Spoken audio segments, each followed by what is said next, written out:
Good evening and welcome. Tonight is Monday, September 23rd, 2024. This is a regular meeting of the Minnetonka City Council. I will call this meeting to order and ask everyone to stand and join me in the Pledge of Allegiance. I pledge allegiance to the flag of the United States of America and to the republic for which it stands, one nation, under God, indivisible, with liberty and justice for all. Ms. Larson, would you please call roll? Coakley. Yes. Foster Bolton. Here. Shack. Here. Wilburn. Here. Calvert. Here. Romaley. Here. Wearsome. Here. Next item is approval of the agenda, and there is an addenda. So, Ms. Dahman, would you please comment? Yes, Mayor and Council members, there are 3 items this evening for your consideration. Item 10G, Pathways to Home Ownership. This item is proposed to be added to the agenda. Item 14B, Resolution regarding the 2025 through 2029 Capital Improvements Program. Staff received public comments after the publication of the staff report. Item 14C, items relating to the 2024 preliminary tax levies and the 2025 preliminary budget. Staff received additional public comments after the publication of the report. With that, I turn it back to you, Mayor and Council, for consideration. Thank you, Ms. Dahman. Any comments or a motion? Councilmember Shack. Thank you, Mayor. I move approval of the agenda as amended. And is there a second? Councilmember Romaley. I will second. All right, we've got a motion by Councilmember Shack and a second by Councilmember Romaley. Ms. Larson, please call roll. Wearsome. Yes. Foster Bolton. Yes. Shack. Yes. Wilburn. Yes. Calvert. Yes. Romaley. Wearsome. Yes, motion carries. Next item is approval of minutes, and we have 3 sets of minutes. The first is the July 2022-2024 study session minutes. The next is the August 19, 2024 study session minutes. And the third is the September 9 regular meeting minutes. So if there's a motion, are there any comments or a motion? Councilor Coakley. I make a motion to approve July 22nd, August 19th, September 9th minutes. Thank you. Is there a second? Councilor Romaley. I'll second. All right, we've got a motion by Councilmember Coakley and a second by Councilmember Romaley. Ms. Larson, please call roll. Coakley. Yes. Foster Bolton. Yes. Shack. Yes. Wilburn. Yes. Calvert. Yes. Romaley. Yes. Wearsome. Yes, motion carries. Next item is special matters, and we have 2 special matters tonight. The first is the designated low lot individual house lift pump. And is that you, Mr. Manchester? It is, but I will defer to our deputy is here, Mike Kuno. He'll There you come are, up with Mr. your Kuno. presentation. Good to see you. Sorry about that. Good evening, Mayor and Council. Thank you for the opportunity tonight to provide information on our designated low lot individual house lift pumps. So when the city's sanitary sewer collection system was originally installed in the 1960s and 70s, it wasn't feasible to provide gravity sewer service to all of the lots in Minnetonka. So certain homes were identified as designated low lots and would require individual house lift pumps for sewer service. There are currently 46 designated low lot house pump homes across the city. They're really pretty fairly evenly distributed across the city. There's actually 10 to 15 each in wards 1 through 3 and 5 of them in ward 4. So a pretty fair or even distribution. So when these low lot homes connected to the city sanitary sewer system, the city originally furnished the pump unit and some additional equipment to each homeowner to have installed to provide that sewer service. So part of the deal was the city provided the pump and equipment. The homeowner would pay to have that installed by a licensed contractor. In addition to furnishing the original pump unit and equipment, the city agreed to warrant the pump units against normal wear and tear for the life of the structure being served. So essentially, a pump unit is expected to last about 10 years with normal wear and tear. So we agreed to replace those pump units when they went out on for normal wear and tear. We would furnish one to the homeowner to have them install it, or have them installed by a licensed contractor. So in addition, the city has been conducting annual inspections of the low lot house pumps. This is not required by city ordinance, and frankly, I'm not even sure when it started. Looking back through our records, it looks like probably the early 2000s. I think the latest or the earliest inspection records I could find were 2003. But typically those occur in the fall. We'll send out notices to the 46 homeowners in September and complete those inspections in October. We send out a couple of utility operators to review the pump system, test the equipment, and provide recommendations to the homeowner on maintenance or repairs that are necessary. The process usually takes 1 to 2 hours per unit, depending on the condition of the unit. At this time, city staff have made a difficult decision to discontinue the annual inspection process following a final inspection this fall. The primary reason for this decision is just employee safety. Many homeowners have not been following the recommendations that we give them each year, and they just haven't been making necessary repairs or upgrades to their system. Sewer tanks and electrical components are corroding, and it's just become hazardous for our utility operators to inspect.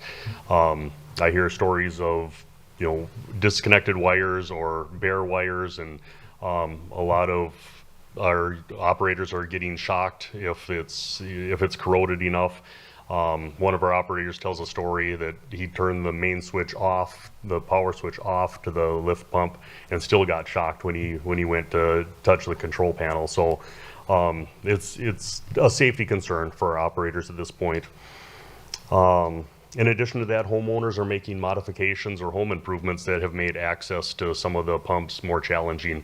A lot of these pumps are outside, but some of them are in crawl spaces, areas that are already difficult to get into.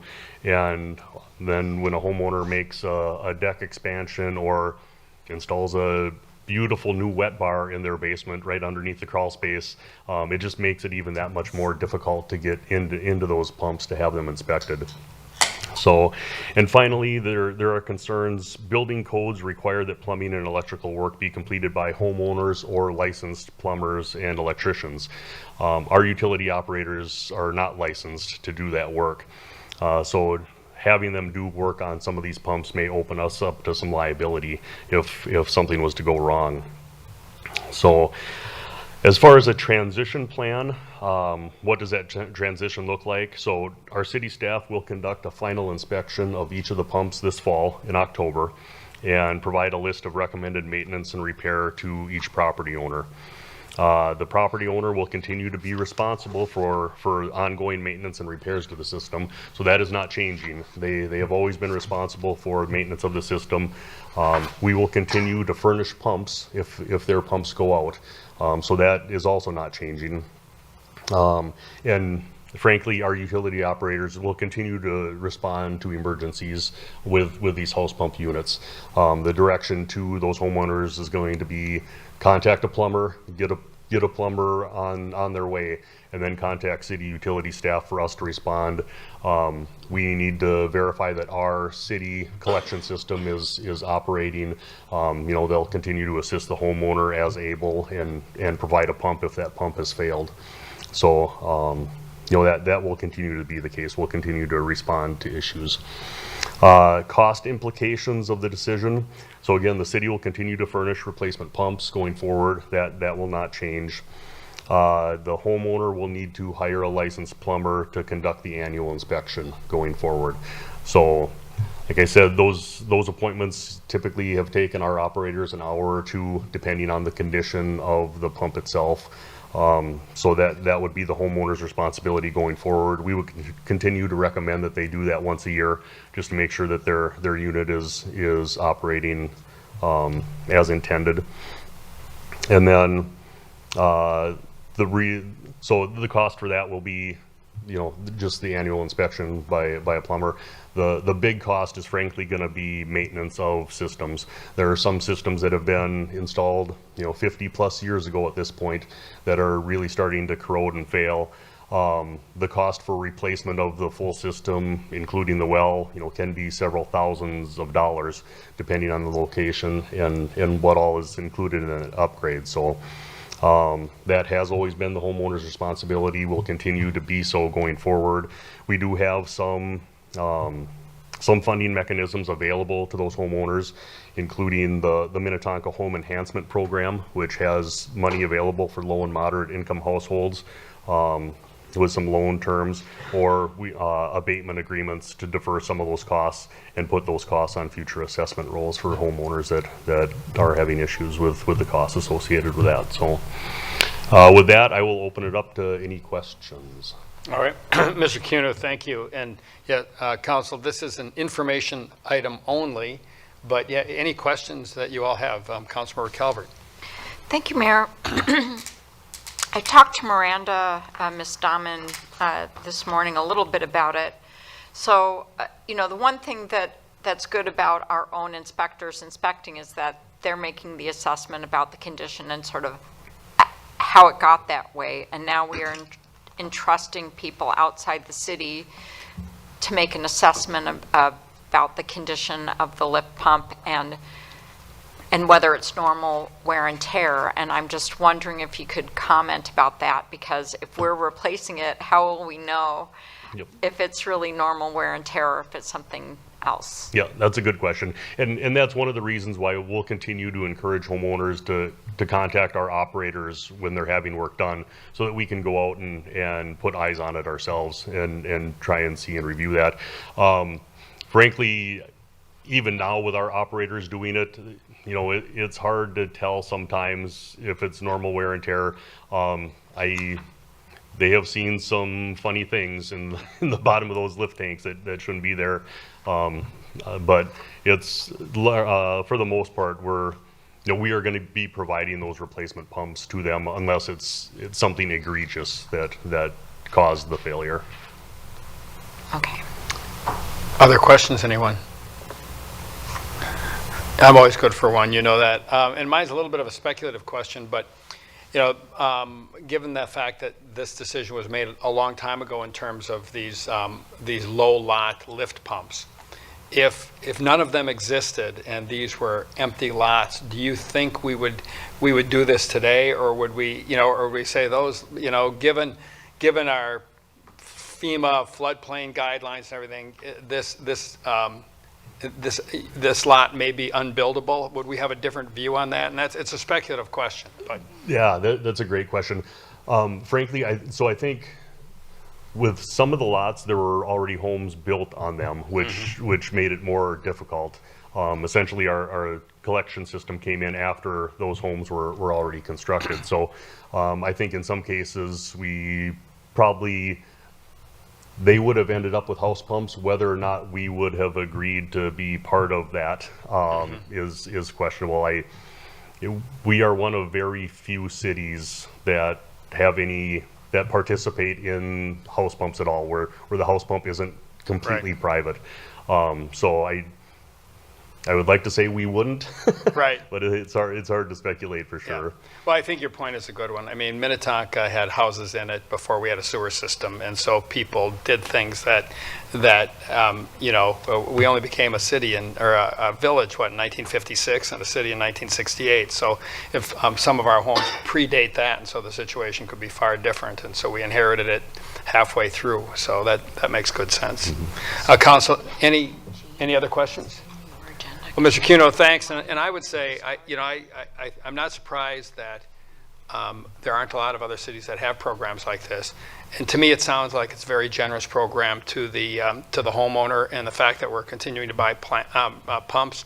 I'm thankful it's only 46 residences, but I'd say this ongoing program is still very fair and reasonable. So thank you very much for the information. Thank you. Thank you, everyone. So our second special matter is the Hispanic Latina Heritage Month proclamation, and I've asked Councilmember Foster Bolton to read that proclamation. Thank you, Mayor. Whereas Hispanic Latina Heritage Month is celebrated from September 15th to October 15th each year, recognizing the profound contributions of Hispanic and Latina communities to the culture, history, and progress of our nation. And whereas the City of Minnetonka is proud to celebrate the vibrant contributions of Hispanic and Latina individuals, families, and organizations who enrich our community through their artistic, educational, economic, and social endeavors. And whereas the historical roots of Hispanic and Latina heritage are deeply intertwined with the broader narrative of our nation's development, reflecting a legacy of resilience, innovation, and community spirit. And whereas this month recognizes and celebrates the accomplishments and struggles of Hispanic Latina people in the face of continued inequity, racism, and xenophobia, and whereas the City of Minnetonka is committed to fostering an inclusive and respectful environment where the cultural diversity of all its residents is celebrated and cherished. Now, therefore, be it resolved that the City of Minnetonka does hereby proclaim September 15th through October 15th, 2024 as Hispanic Latina Heritage Month and call upon the people of Minnetonka to recognize the contributions made by members of the Hispanic Latina community and to actively promote the principles of equality, liberty, and justice. Thank you, Councilmember Foster Bolton. Next item is reports from city manager and council members. So, Ms. Dahman. Thank you, Mayor and Council. I have a few updates this evening for you. Absentee voting began this past Friday, and in-person absentee voting will be available daily in the council chambers from 8 a.m. to 4:30 p.m. Extended hours will be offered closer to the election. Please visit our website for those dates and times.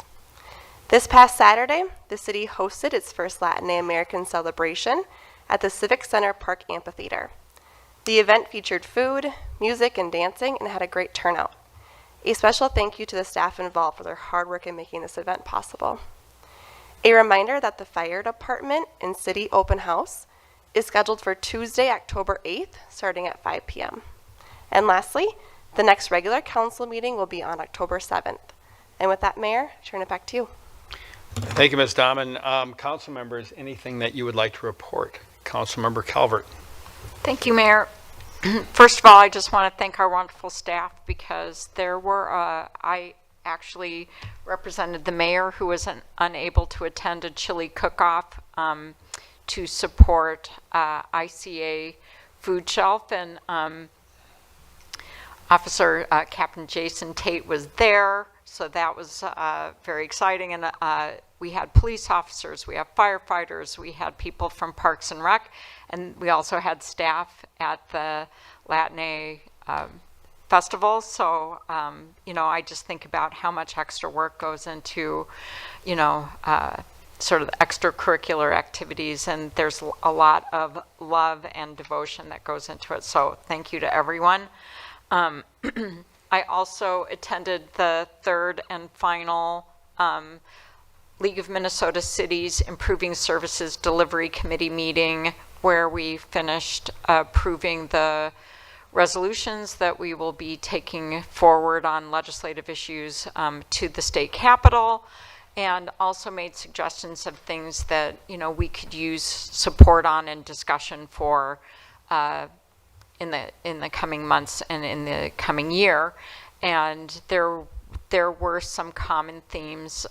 One was solving some of the challenges in emergency medical service, which is a statewide challenge.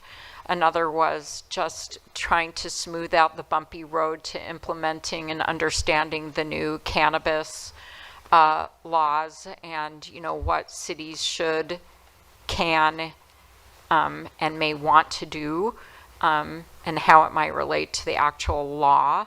And affordable housing, our relationship with the Met Council, and some of the zoning and planning issues that keep coming up at the state legislature. So there were some common themes, so we'll have some good topics to discuss, but just going over some of that. You know, it's such an interesting committee because it deals with every service that cities provide. So that is anything from elections to fire protection. So, and everything in between. So there's always a lot to talk about. And I just wanted to mention that, at least in my packet, some of the addenda are not showing up. So I can't read the additional comments.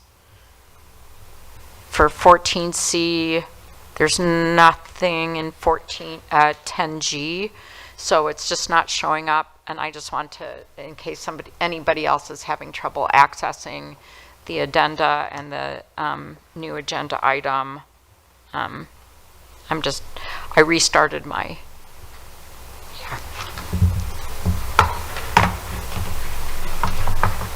So that's it, Mayor. Thank you. All right, thank you, Councilmember Calvert. Councilmember Coakley. Thank you, Mayor. So a couple of Fridays ago, I attended Resource West community event where they did a coat drive and had community come out. It was a really nice event, and so I encourage anyone who have lightly used coats or gloves to donate to Resource West, or if you just want to, purchase coats and hats and gloves for children. I encourage folks to donate to them if they can. And so, yeah, that was a really good event. And then also, I attended as a vendor in Minneapolis. It's called Open Streets, and this is an organization or a group that work on making sure that you have access to the street. And so their mission is called Our Streets, and it works to lead the nation to putting people first by transforming transportation and infrastructure in the Twin Cities, the metro region, and the state of Minnesota. They do this by making our street places where people can easily and comfortably walk, bike, roll, and use public transit. And this event, they bring a lot of vendors out, and as a vendor, a food vendor, I get a chance to go out and show off the food that I like to barbecue. And so, I hope one day, I talk to them about this sometimes, that maybe one day we could do this in Minnetonka, bring different food vendors and folks out in our city and shut down our streets so that we can have more community, because this event definitely shows a lot of community people being there. And so that's one thing that I really appreciate. And that's pretty much it. So thank you. Thank you, Councilmember Coakley. Anyone else? Councilmember Foster Bolton. I attended the Latina Heritage Celebration on Saturday, and I was so impressed at how well organized, and I'm able to walk from my house to the event, and I could hear the music as I walked, and it was so well done. The sound was really good. It was just I was really impressed at how well done it was. And sometimes the events like these, they're just like checking a box. And with Jace Alexander, I just kept saying this is so fun, and it's so fun to be there in Minnetonka, at this great event. And I just think that the more we do this, the more people will come. And I just felt so proud to be living here. So. Thank you, Councilmember Foster Bolton. Councilmember Wilburn. We'll try to be brief. Everybody has said almost all of what I wanted to say, but I also was at the Latine Festival, and I saw Councilmember Romele there as well. And I just wanted to echo thanks for the staff, and particularly to Jace Alexander for putting on the event, and to say that I overheard and heard from Mr. Alexander that a lot of residents were really thankful to have this event and very appreciative. So, good job. Thank you, Councilmember Wilburn. Councilmember Romele. Yes, thank you, Mayor. I will echo a few of the previous comments from my colleagues. I also was at the Resource West event a few Fridays ago, had a long conversation with the executive director about, potential ways that the city and that organization can collaborate and cooperate, and looking forward to kind of continuing those conversations. I know they're also applying for a grant. They are housed or located right now in the historic Minnetonka City Hall. And so I know there's some grants being applied for to renovate that, and looking forward to seeing what the progress is on that. Also was participated in the LMC, the League of Minnesota Cities Improving Government Services meeting with my senior colleague, Councilmember Calvert, and learned a lot as a new member of that committee. Appreciated the opportunity to get more involved in that. Look forward to doing more of that going forward. And I was also at the Latin Heritage Celebration. Again, thank you to Jace and the staff. Also the owners of the Costa Rica Ballroom in Hopkins. If anybody wants to do something really fun, which I think I may, is sign up for Latin ballroom dance classes. They had a dance class as part of the event. So it was a really fun event. And also Edina Creamery, which provided ice cream, which was also fantastic for the event. And also to our own Ward 3's Bach to Rock school and music center, which is located right here in Ward 3. So thanks for that. And yeah, that's it. Thank you. Thank you, Councilor Romali. Anyone else? All right, well, my report's going to be a little different. I regret that I was not at the Latin Heritage event, but I was traveling on city business, and so I was in a couple of places last week. First, I was in Washington, D.C., with the Transportation Alliance, and Minnetonka and 10 other cities along Highway 7 are working and are forming a Highway 7 commission, because Highway 7 is a dangerous road and there are dangerous intersections along the entire corridor. And so I was part of the Transportation Alliance group.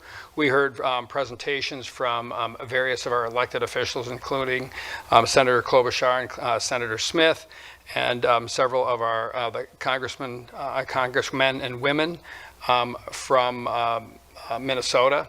And then we had individual meetings with different legislators. And so I had the opportunity to talk with Senator Smith and with Senator Klobuchar and with Congressman Phillips, and then some of the staffers for Congressman Omar, Congresswoman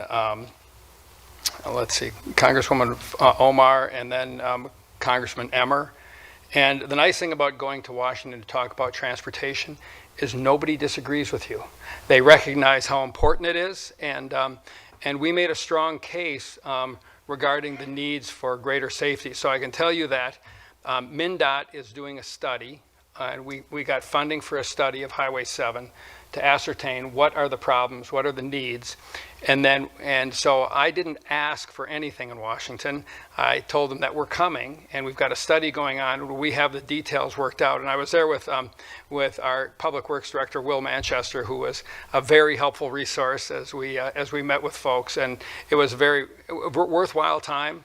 And I think we made a positive impression on our elected officials. And I'm confident that we will get funding in the future to help us with the challenges that we face on Highway 7. So that was good. And then in a very unusual week, I flew from Washington, D.C. to Toronto, Ontario.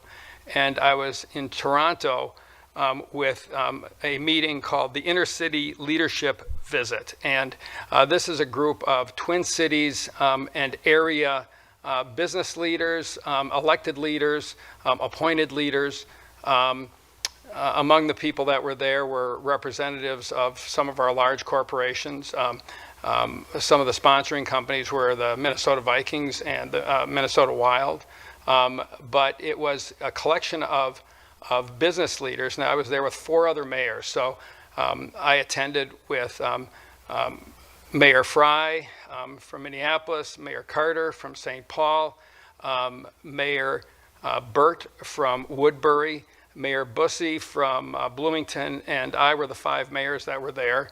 And we had very interesting presentations on how, and the purpose of the meetings are to see how different cities and different regions work on problems and the problems they're solving, see what we can learn from them, and they see what they can learn from us. And it was very fascinating, and we were treated like we were somewhat important.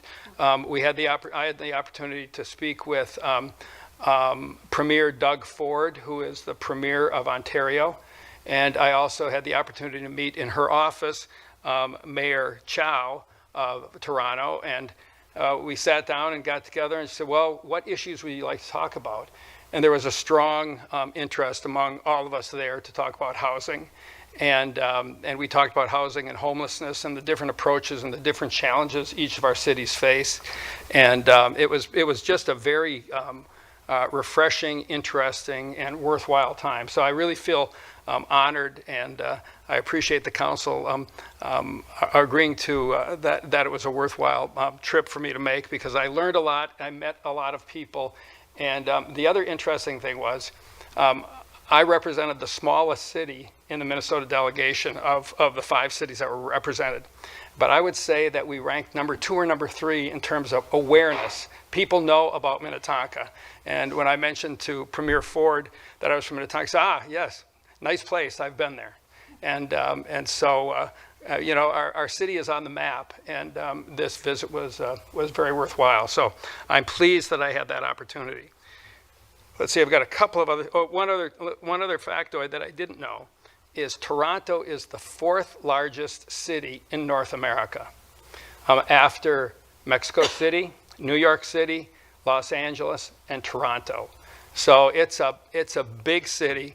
I met several other mayors. All the mayors of the neighboring suburbs have populations of about 350,000. So, you know, it was really interesting to be on the map and talk to people representing cities of that size. And then one other thing I wanted to mention is that there is a meeting coming up, and I received the notification from Metro Transit. And there is a new program that is being developed called Network Now. And Network Now is a transit program, and there is going to be a community meeting on October 1st in Hopkins. And the Network Now is a new program that is intended to tie in with the Green Line extension, as well as provide microtransit. And microtransit is a service that provides almost individualized transit options to help connect people to the light rail when it's here, but also, and Ms. Wishnak, you can correct me when I say the wrong thing here, but it's an exciting program, and some of the things that this effort will do is we'll expand Metro Transit service by more than 35%. It will improve frequency and coverage of microtransit. And we don't currently have microtransit in Minnetonka, but it's coming. And it's a service that will really help improve transit options within our city. One of the things I've long felt is that we have really good connection from Minnetonka to downtown through Metro Transit. But we've struggled and not found the answer to how do we have better transit options across and through our city. This program will help with that. I'm not going to say it's going to totally solve the problem, but I think it's going to be a big move forward in that. And it will help redesign our express services and provide more all-day service, both to the city centers as well as across our city. So if anyone's interested, or if you have an opinion, this meeting will be on October 1st here, let me see, it's at the Hopkins Pavilion at 11,000 Excelsior Boulevard, and it is from 5:30 to 7. So it's going to be an open house, and maybe there'll be some presentations and so forth. I'm not sure exactly on the format, but I received a note from the Met Council staff today asking me to advertise this because they're looking for a good turnout. And I think it's really important for our region. If we care about transit in our region, this is an important meeting to attend. So Sorry to go on so long, but I think I thought it was worth mentioning that. Is there anyone else? All right, next item is citizens wishing to discuss matters not on the agenda. And so this is an open mic opportunity. If you have an issue that you would like the council to know about and it is not on tonight's agenda, please come forward, state your name and address, and let us know what you want us to know. We will not take any action tonight. We will turn whatever you tell us over to staff. They will investigate and get some information back to us, and they will report back to us. But is there anyone who has something that they would like to know that is not on the agenda? Is there anyone? Okay, we will move on. Next item is bids and purchases, and we have none of those tonight. And so that takes us to item 10, which is the consent agenda. And consent agenda items are typically routine. And so rather than getting into a long discussion on each item, I will read them into the record. And if anyone, either in the audience or among the council, would like to pull an item for further consideration, please indicate that. Then we will set that item aside. We will vote on the remaining items that have not been pulled, and then we will return to the item that has been pulled for any discussion that is needed. So I will read these items into the record. So 10A is a conditional use permit and site plan review for an addition at Sears Imported Autos at 13580 Wayzata Boulevard. Item 10B is a resolution amending the Minnetonka Firefighters Relief Association lump sum pension benefit and approving a fire state aid allocation agreement. Item 10C is a resolution authorizing execution of the special appropriation application between the Minnesota Department of Employment and Economic Development and the City of Minnetonka for the Minnetonka Opus Public Space.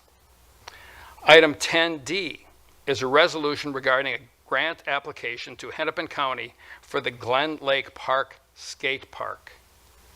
Item 10E is a resolution to adjust the 2025 non-union employee benefits. And item 10F is a resolution authorizing the City of Minnetonka to serve as the local government unit representing Eagle Ridge Academy for a grant application. And then finally, item 10G, which is new and was added as part of our addendum, is a resolution authorizing additional funding for the Pathways to Home Ownership program. So they're all read into the record. Would anyone like to pull any of those items? All right, would anyone like to make a motion? Councilmember Coakley. I make a motion. Sorry, Mayor. I make a motion to approve consent agenda item A, B, C, D, E, and F. And G. And G. Thank you. Is there a second? Councilmember Calvert. Thank you, Mayor. I'll second. All right. We have a motion by Councilmember Coakley and a second by Councilmember Calvert. Ms. Larson, please call roll. Coakley, Yes. Foster Bolton, Yes. Shack, Yes. Wilburn, Yes. Calvert, Yes. Romaley, Yes. Wearsome. Yes, motion carries. Item 11 is similar. It is consent agenda items requiring 5 votes. And 11A, and the same rules apply. 11A is the Excelsior Boulevard Reconstruction CIP Amendment and Design Authorization. And 10B is a DWI Traffic Safety Officer Grant Agreement. Would anyone like to pull any of these? All right, and I'm just going to make a quick comment, but not pull it. I did ask a question about communication regarding the Excelsior Boulevard reconstruction because it is a huge project, and we know that road construction and sewer construction can be quite invasive, and just wanted to make the point that we want to make sure that we get sufficient communication out to our residents because there's probably no one living in Minnetonka that the construction of this project will not affect And so I just want to make sure that our communication is good. And I was assured that it would be. And I'm confident my question made Will do a little extra work this afternoon. I apologize for that. But I'm not pulling it. That's my comment. Would someone like to make a motion? Councilmember Shack. Thank you, Mayor. I will just note I was also pleasantly surprised when I got to the page on the breakdown of payment for that project, how much was on Hennepin County's line item. So that was a relief. I will make the motion to approve consent agenda items 11A and 11B. Is there a second? Councilmember Calvert? Thank you, Mayor. I'll second. All right, we've got a motion by Councilmember Shack and a second by Councilmember Calvert. Ms. Larson, please call roll. Coakley, Yes. Foster Bolton, Yes. Shack, Yes. Wilburn, Yes. Calvert, Yes. Romalee, Yes. Wearsum. Yes, motion carries. Next item is introduction of ordinances, and we have none of those tonight. Item 13 is public hearings, and we do not have any public hearings tonight.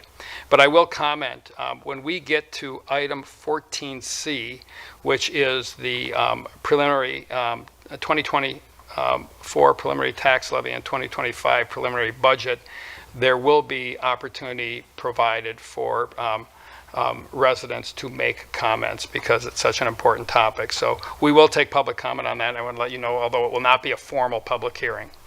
So then, with no public hearings, that takes us to other business. And item 14A is a resolution regarding the 2025 to 2029 Economic Improvement Program, EIP. Ms. Wishnak, that's you. Yes, thank you, Mayor and council members.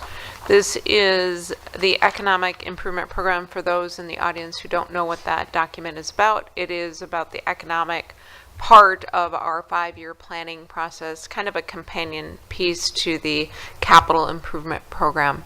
And really it's to envision what the city's interests are in terms of programs in housing, transportation, redevelopment, etc., and tries to synthesize that data for the council as they plan for future budgets, as you're going to talk about later this evening.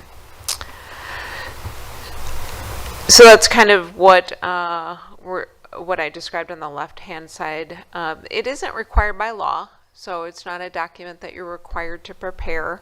However, it is very helpful, and we've been doing it for about 12 years and found it helpful as we plan for future programs and things that the city is promoting.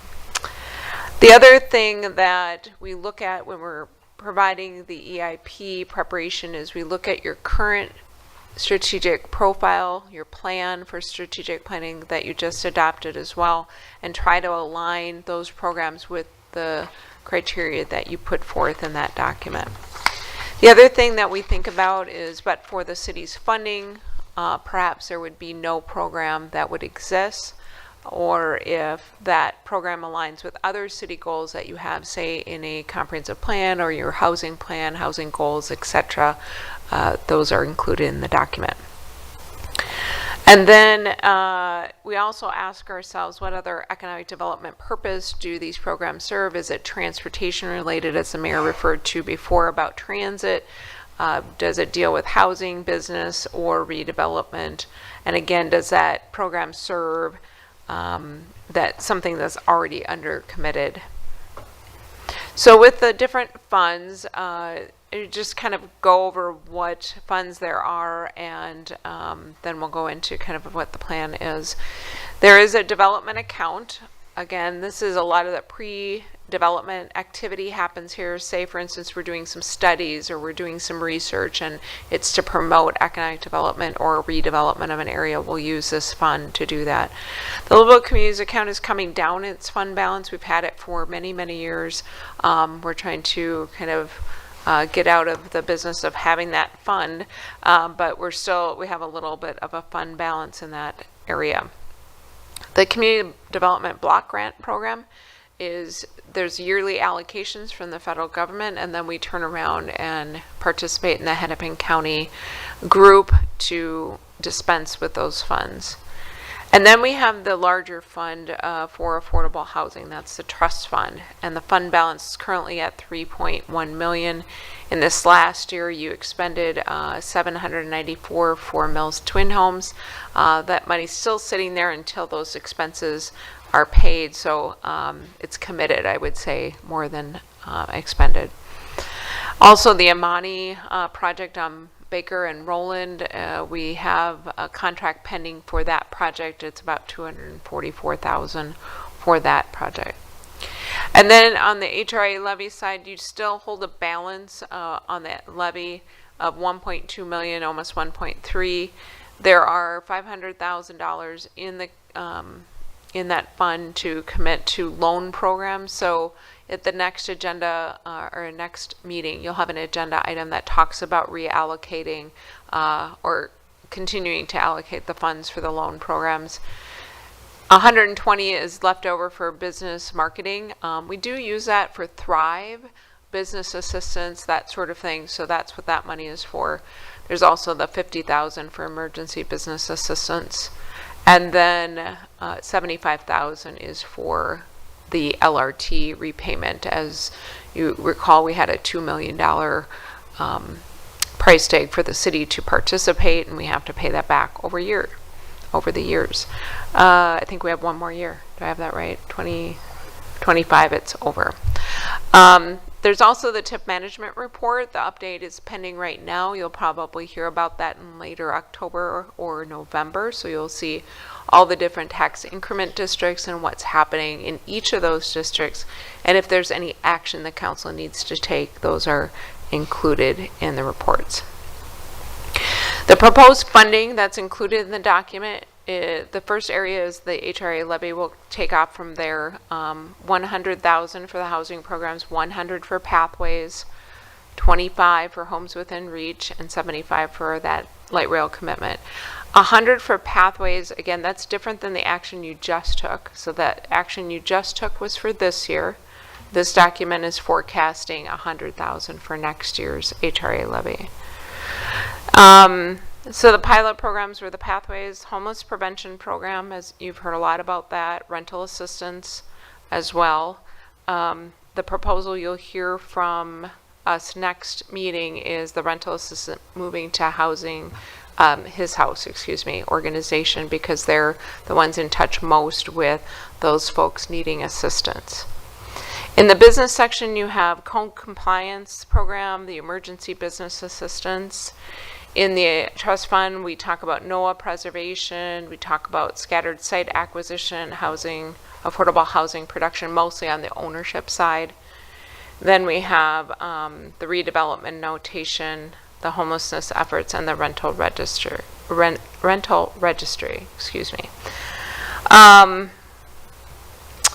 That is really the summary I have for the document. It's quite verbose and a lot longer than I presented tonight, but I presented to you many times on it, so I'll leave it at that, Mayor. If there's specific questions, I'm happy to answer. Great. Well, thank you, Ms. Wishnak, and we're glad that your presentation wasn't as long as your document. That was good. But I do not want to discourage my fellow council members from asking any questions that they have. Councilmember Calvert. Thank you, Mayor. I talked about this with Ms. Dahman and Ms. Wishnak earlier today, and so starting with COVID, we provided funds that were administered through ICA for rental assistance, and I think things are changing a little bit, and I was just wondering if maybe Ms. Wishnak would like to sort of share with people what she shared with me earlier this afternoon. Ms. Wishnak. Sure. Mayor and council members, so again, during the pandemic, when there was a lot of emergency assistance needed for people in need, rent was being assisted by ICA. So the city expended money to, or place money with ICA to then help people with rental assistance. That money has since been depleted, so there's no more money in that fund for ICA. The city council at a previous action allowed for $50 additional $1,000 to be to help rental assistance. In talking to his house, a lot of the preventative work or the work that they're doing with residents that are what I would call on the edge of losing their housing. So this is just before they become homeless. That's the time at which that rental assistance is needed. So we've been talking to that organization about providing that rental assistance. I was explaining to Councilmember Calvert earlier today, the city's rental assistance is not the only program. So for instance, if you're talking to someone, and I'm doing this kind of as a public service announcement, if you're talking to someone who's in need, please continue to send them to ICA. What ICA does is provide a lot of different types of assistance, not just housing assistance, but they have the right people to understand, do you need utility assistance? Do you need help with rent? And then they go apply for the county's assistance for rental assistance.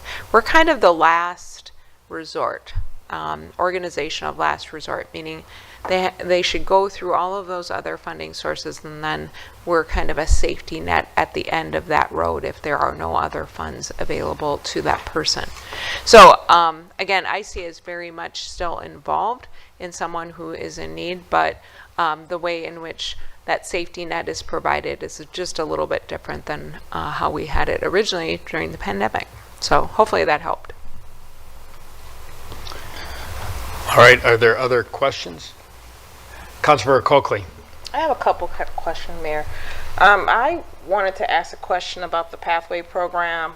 There was a comment made by Chair Jacobson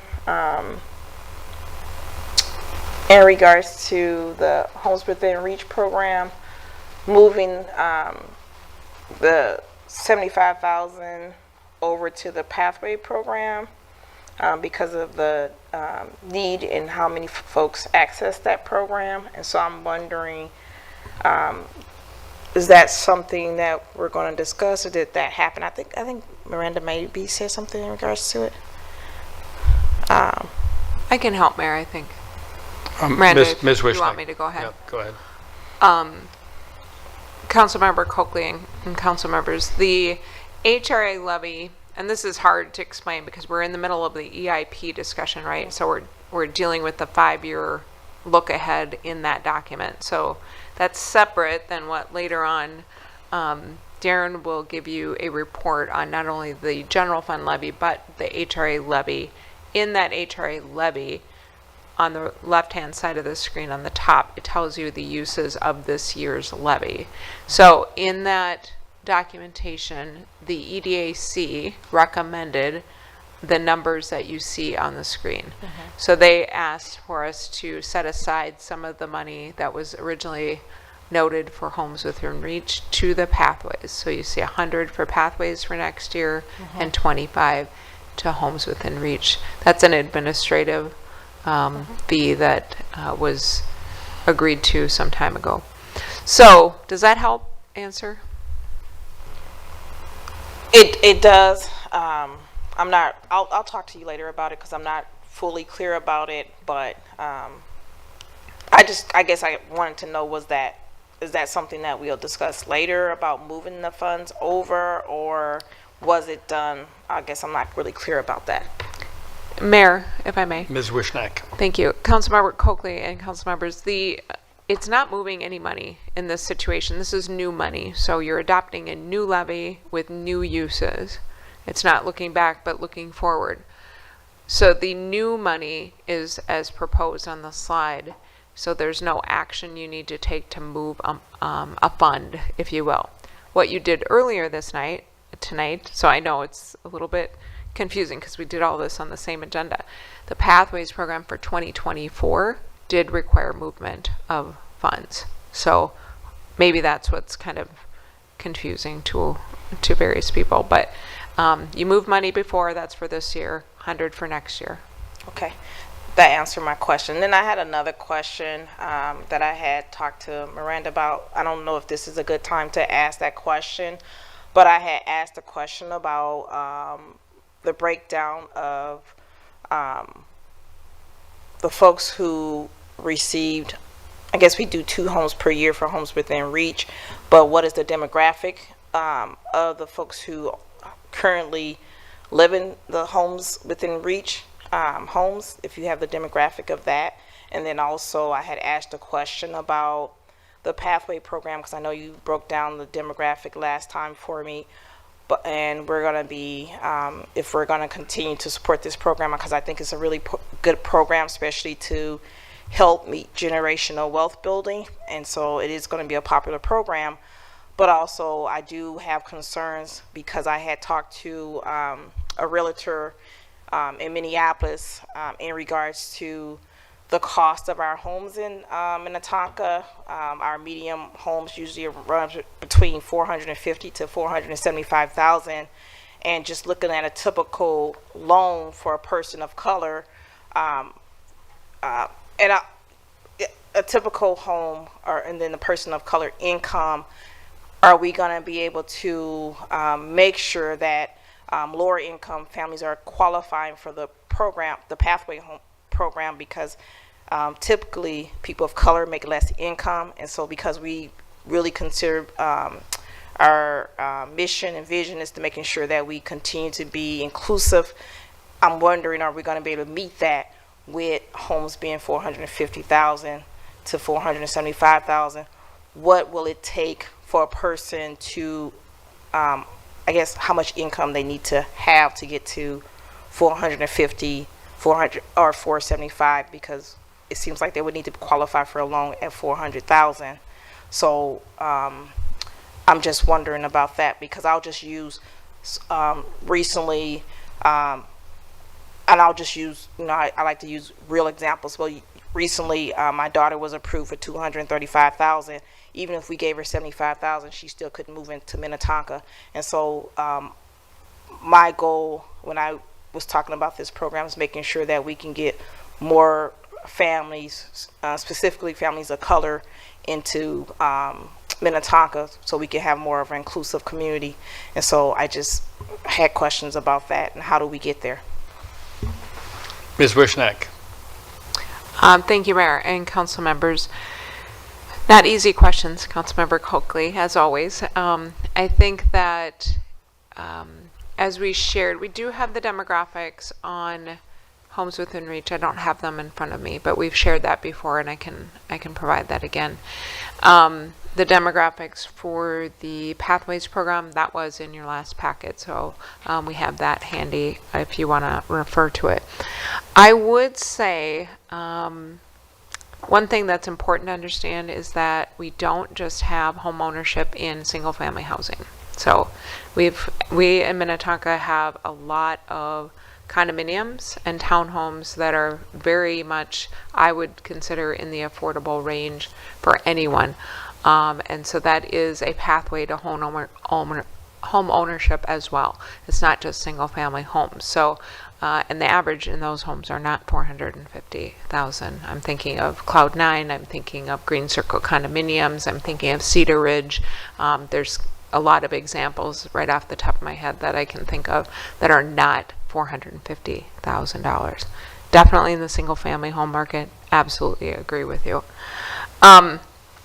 As far as the loan income requirements, the maximum that you can make in a, let's say you're one person, you can make up to $104,000. That doesn't mean you need to have $104,000, it means up to. So we have everybody, I think the lowest they recommend is 50% AMI, which is $50,000 for a household income. The reason they recommend that is because at that point you're not able to afford a mortgage of a typical single family home at that level. So we had kind of gone through a graph and a chart when the program was set up in 23 that very much explained all of the different income guidelines and then what the ratios are. Again, it's a $75,000 forgivable 0% interest loan that gets forgiven over 20 years. So that's the parameters by which the program operates. Again, this can be used for other types of housing other than single family. Thank you, Ms. Wishnak. Councilmember Calvert? Thank you. Were you, I was just going to say thank you for that, explaining it. So it sounds like that a person can make 50,000 and receive well 50,000 a year, and then get the 75,000 to purchase a single family home. That should be pretty much a ballpoint. Mayor and Councilmember Coakley, I would just add, if they're eligible, and there are other criteria other than income that are used for that. So Right. there's more hoops to jump through. Yeah, I understand that. I'm just kinda for the baseline. viewing audience, not for you. I know you know that, Yeah. but Baseline. Okay. Thank you. Thank you. thank you, Councilmember Coakley. Councilmember Calvert? So this is, I just wanted to provide some context also for Councilmember Coakley as the liaison to the Economic Development Advisory Commission, or EDAC, and sort of how they were talking about pathways versus homes within reach. And the discussion at the meeting where we were discussing it had to do with the fact that because the price points in Minnetonka, even for sort of naturally occurring affordable single-family homes, which is what Homes Within Reach generally refurbishes and then resells, is so high that even though sort of the cost per unit to the city is less in many ways over time than some of our investment in rental units, it's so much that they felt that with the intense interest in pathways that it might just be better to refocus on something, because it's so difficult to even identify homes to purchase right now for Homes Within Reach. So they just wanted to make sure that we could still promote home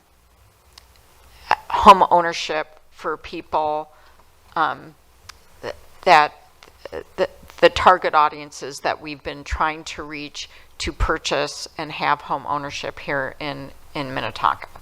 And so that was what that conversation was about, is that so expensive to find a home to buy for Homes Within Reach. Why not refocus? Because we've had such good interest and sort of good experiences with the people that are exploring pathways. Very good. Are there other questions, Council? All right. So I guess we can move to comments. Comments, anything that you want to add, or motions? We can do that too. Anyone?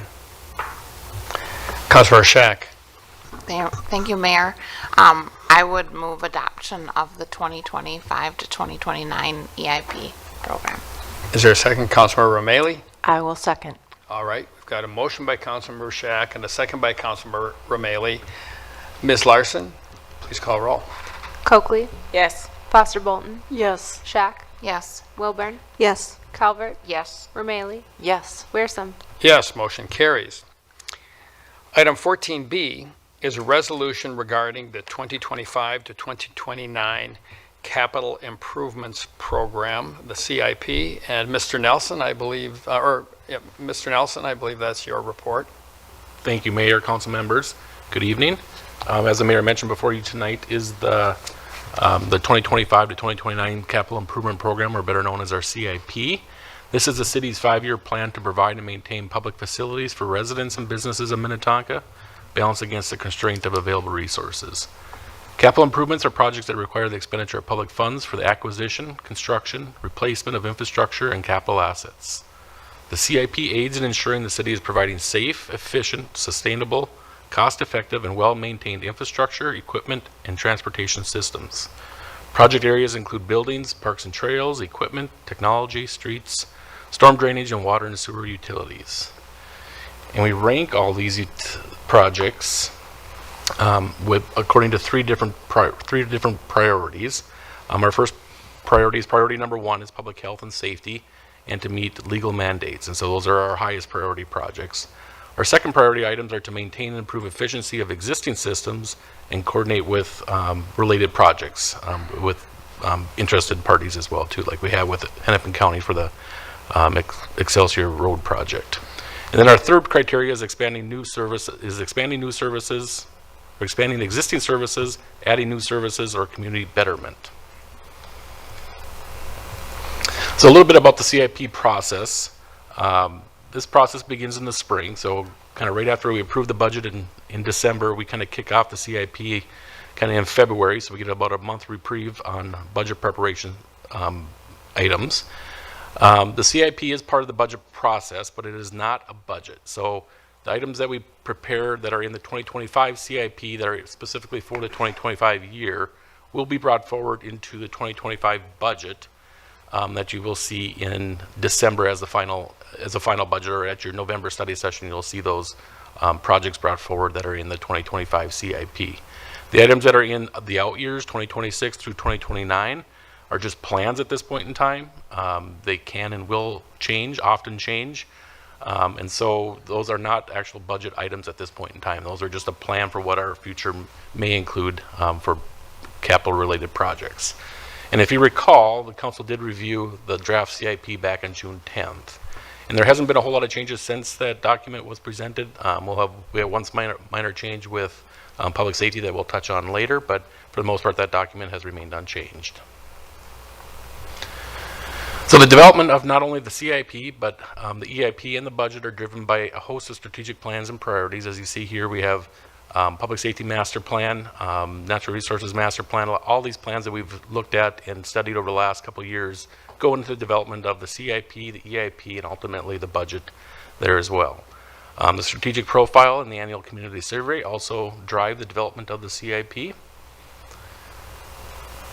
And as you can see here, specifically within the strategic plan, the key priorities of financial strength and operational excellence, along with infrastructure and asset management, are the two key priorities that drive the creation of the CIP.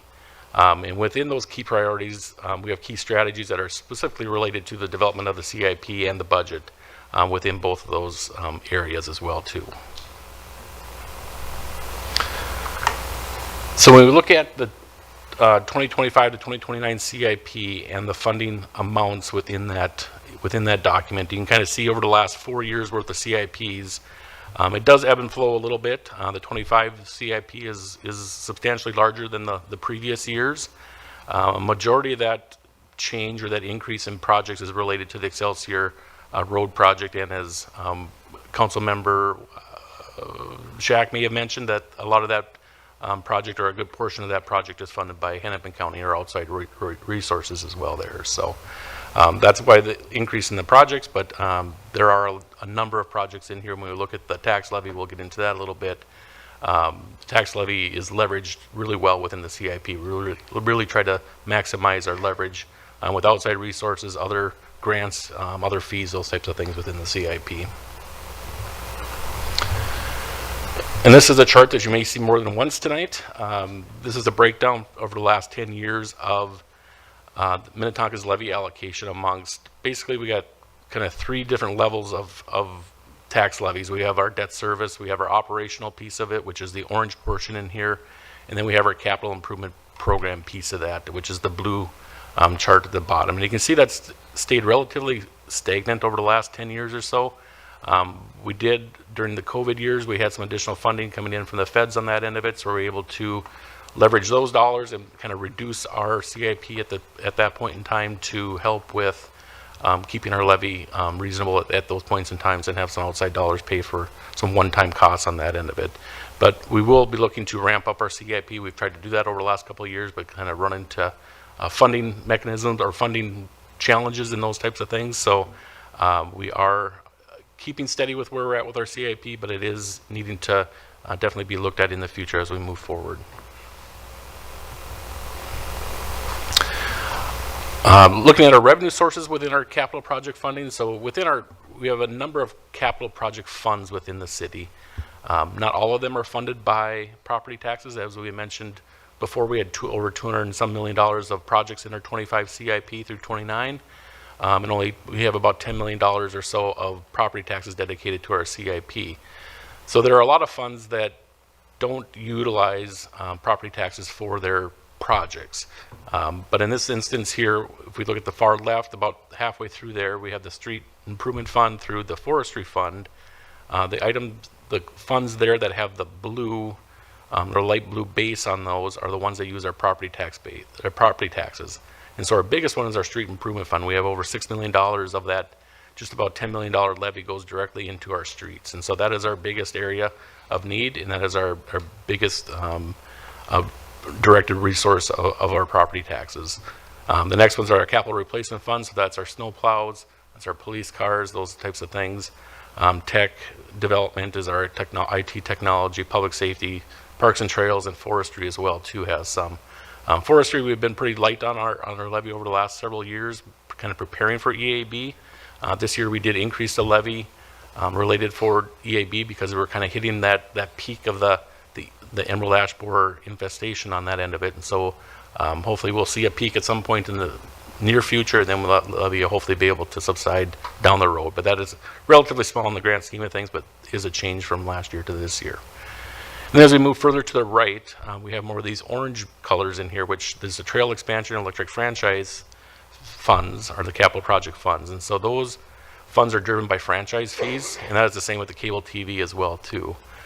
So trail expansion is funded by a franchise fee that goes on to the electric and gas bills of residents and businesses within the community, and that those dollars are directly dedicated to trail expansion, and then the electric franchise fee is the burial of overhead lines for better and more consistent electric usage or electric service on that end of it.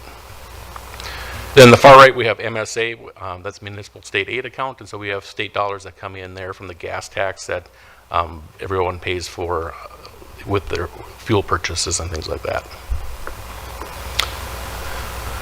So if we look at this slide really quick, just as I mentioned before, the Street Improvement Fund receives a majority of our CIP levy, $6.3 million, almost $6.4 million of our total of 9.8. And there's just a breakdown of where those funds go accordingly across the board there. The CIP also focuses on sustainability and conservation of natural resources. We've tried to do a better job of calling that out over the last few years. And so sustainability and natural resources is another one of our key strategic priorities within the city. And so over the years, many CIP projects have had sustainability focus and provided a positive environmental improvements, but we maybe just didn't call it out as much as we should. And so the last 3 years, probably we have did a better job of identifying those and making sure that council and the public's aware of what's going on there as well. And that's the same with the environmental improvements as well too. And so any of the projects within our CIP that have a sustainability or a stewardship symbol in them have some sort of impact either with the environment or a sustainability feature. So there are a lot of projects in our CIP book, and I won't go through every one of them tonight, thankfully. But I did want to touch on just a few of the projects here listed that are a little bit more high priority or high visibility piece of that. If we look at our trail improvement plan, which we've done lots of trail improvements or expansion over the last couple of years, we do have some projects on the horizon. We don't necessarily have any for 2025. Our trail expansion projects are very expensive, and we have limited funds there as well too. And so we're kind of taking a breather for 2025. And then in 2026, Minnetonka Boulevard from basically Williston Road or the marsh west to, I can't remember the name of it, Tonkawood. Yeah, where we left off further down west, we'll get done at that point in time. So I sit in the office a lot. I don't get out on the street very often. So so that road will be done, and then Baker Road as well, and that's a Three Rivers Park District project. That's looking at 2027. I don't know if that's necessarily finalized yet or not, but that is another major trail expansion project through the city, which costs will be picked up by Three Rivers Park District for a majority of that one as well too. So again, there we're leveraging our tax dollars to further benefit our residents. Park habitat and stewardship, as I just mentioned on the previous slide, we're doing some maintenance and restoration work in Big Willow, Jadana, and Green Circle for next year.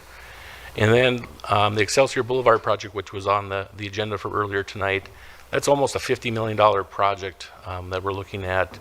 Street improvement work being done, water and sewer, trail expansion along that whole roadway from Williston all the way over to County Road 101. that's a lot. It's a lot of work, and it's a lot of costs are related to that. But we are fortunate that we are partnering with Hennepin County for hopefully a good share of that project as well too. Then looking at our water meter replacement program, that program was approved by the council here earlier this summer, and it has now kind of kicked off on that end of it. And it's a 4 or 5 year program as well too. So that's a couple $1 million a year that will be dedicated to replacing water meters throughout the city. And then finally, an Axon agreement or an Axon Enterprises agreement with the police department. So the police department is looking at moving over to Axon for a number of different services and equipment. And so this will, this is kind of an all-in-one or a one-stop shop for body-worn cameras, in-car cameras, our tasers, the police department's record management systems, those types of things. And so what this project will do, and this is new to the CIP that you didn't see in June, this CIP project, and it's a 10-year commitment, does replace 2 CIP items that were in the budget before for in-car or for body-worn cameras and for tasers. Those aren't cheap projects, and so being able to get them into this 10-year agreement with fixed costs for the next 10 years is going to be a good deal on that end of it. And I know Deputy Chief Tate will be talking about this in more in depth later on the road or this evening here, but this will help better coordinate his staff on that end of it, and then kind of set our costs moving forward into the future as well.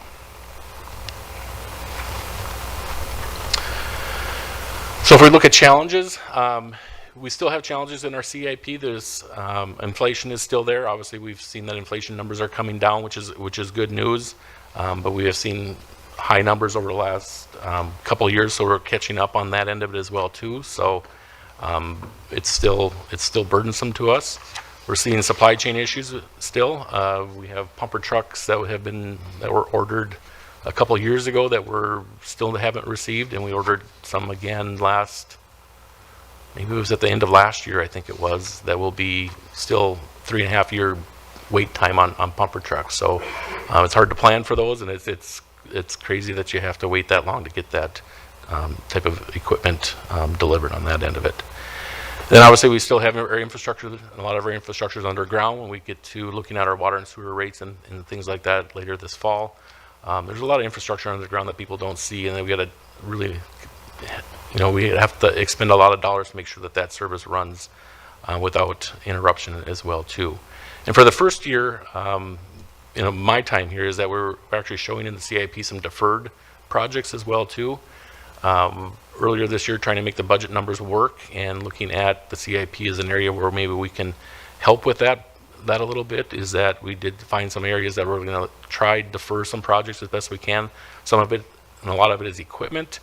And we'll kind of work with Public Works on that to make sure that we're analyzing that equipment on kind of an annual basis to make sure that if it needs to be replaced, maybe it moves up in the schedule and something else gets delayed or on something to that nature. But we're really looking at that equipment to make sure that we're getting our useful life out of it, but yet not keeping it too long where it becomes too costly to maintain or is not being productive for us on that end of it. And then a final note, we do have pending projects in the CIP as well too. So pending projects aren't necessarily in the numbers for the CIP numbers that we had shown before, but they are pending out there, and they're kind of just placeholders. We've got a lot in the MSA type fund that for big state construction projects that may or may not ever happen on that end of it and such. But those are just out there as kind of an FYI placeholder to make council and staff and the public aware that things are potentially on our ire for the future. So with that, I would recommend that the staff recommends approving the resolution adopting the 2025 to 2029 CIP. And with that, I would stand for any questions. I'll turn it back to you, Mayor. Thank you. Thank you, Mr. Nelson. And I will turn to council and ask if they have any questions. And Councilmember Wilburn, you're first. Yes, so we've received some communications about the marsh specifically being on the pending projects, and so I'm wondering if you could speak to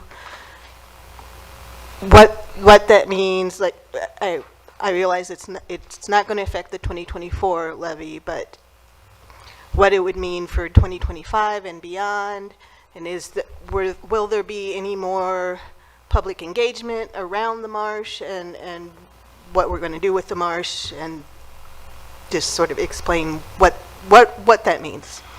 Mr. Nelson. Absolutely. Thank you, Mayor, Councilmember Wilburn. Yeah, so the marsh is in the CIP as a pending project. We talked about the marsh at our August study session a little bit when we were looking at the preliminary levy, working through those details as well too. And at that time, we had brought forward an option where we would issue bonds potentially for the marsh. And so we had brought that option forward. It's not necessarily, and council, as we can see later on tonight, decided to wait on that option at this point in time. And so we have another number of different irons in the fire with this as well too, we have different funding options that may or may not be available. Last year we applied for state bonding dollars with the state that would fund, half of the improvements on that end of it and such. And so we have other, maybe there's a sales tax or something out there that is an option as well down the road. So at this point in time, it's a placeholder for 26, 27, but I really think it's going to be probably a little bit longer before something actually gets done there. We find out we got to find a funding source. We got to find out, what are we comfortable with on that end of it. And absolutely, we're going to do public engagement. We've already done some public engagement with our community facility study that was done. There was community engagement done with that study.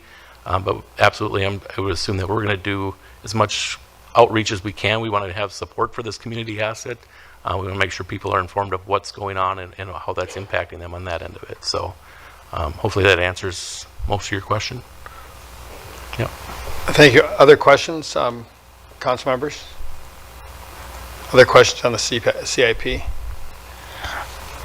I'm going to ask a question related to what Councilmember Wilburn asked, but I did read some of the late comments that we got from residents, and I think that in this one email that we received,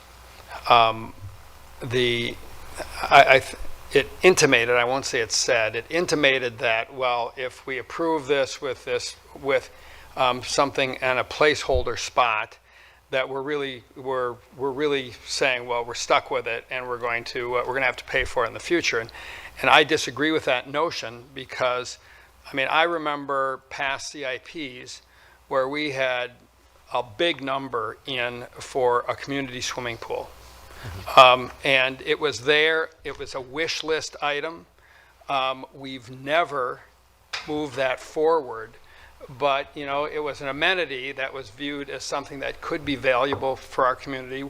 And we don't have a community swimming pool like Edina has. Now we do have Lake Minnetonka, which suffices pretty well. But the notion of having a placeholder no way obligates us, but it puts it on the radar screen. But if you could just comment on how we use those pending projects, not as a commitment for future spending, but as a placeholder for maybe a wish list or a nice to have, or if we can figure out how to get it funded.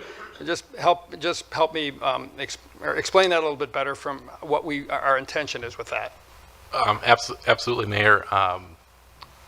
Thank you for that question. I don't know that I can explain that any better than what you did there, because it really is just it's kind of a reminder for us that these items are out there, that if something pops, some opportunity pops down the road, that hey, this was or continues to be on our capital improvement program for something, for a need that we may or may have.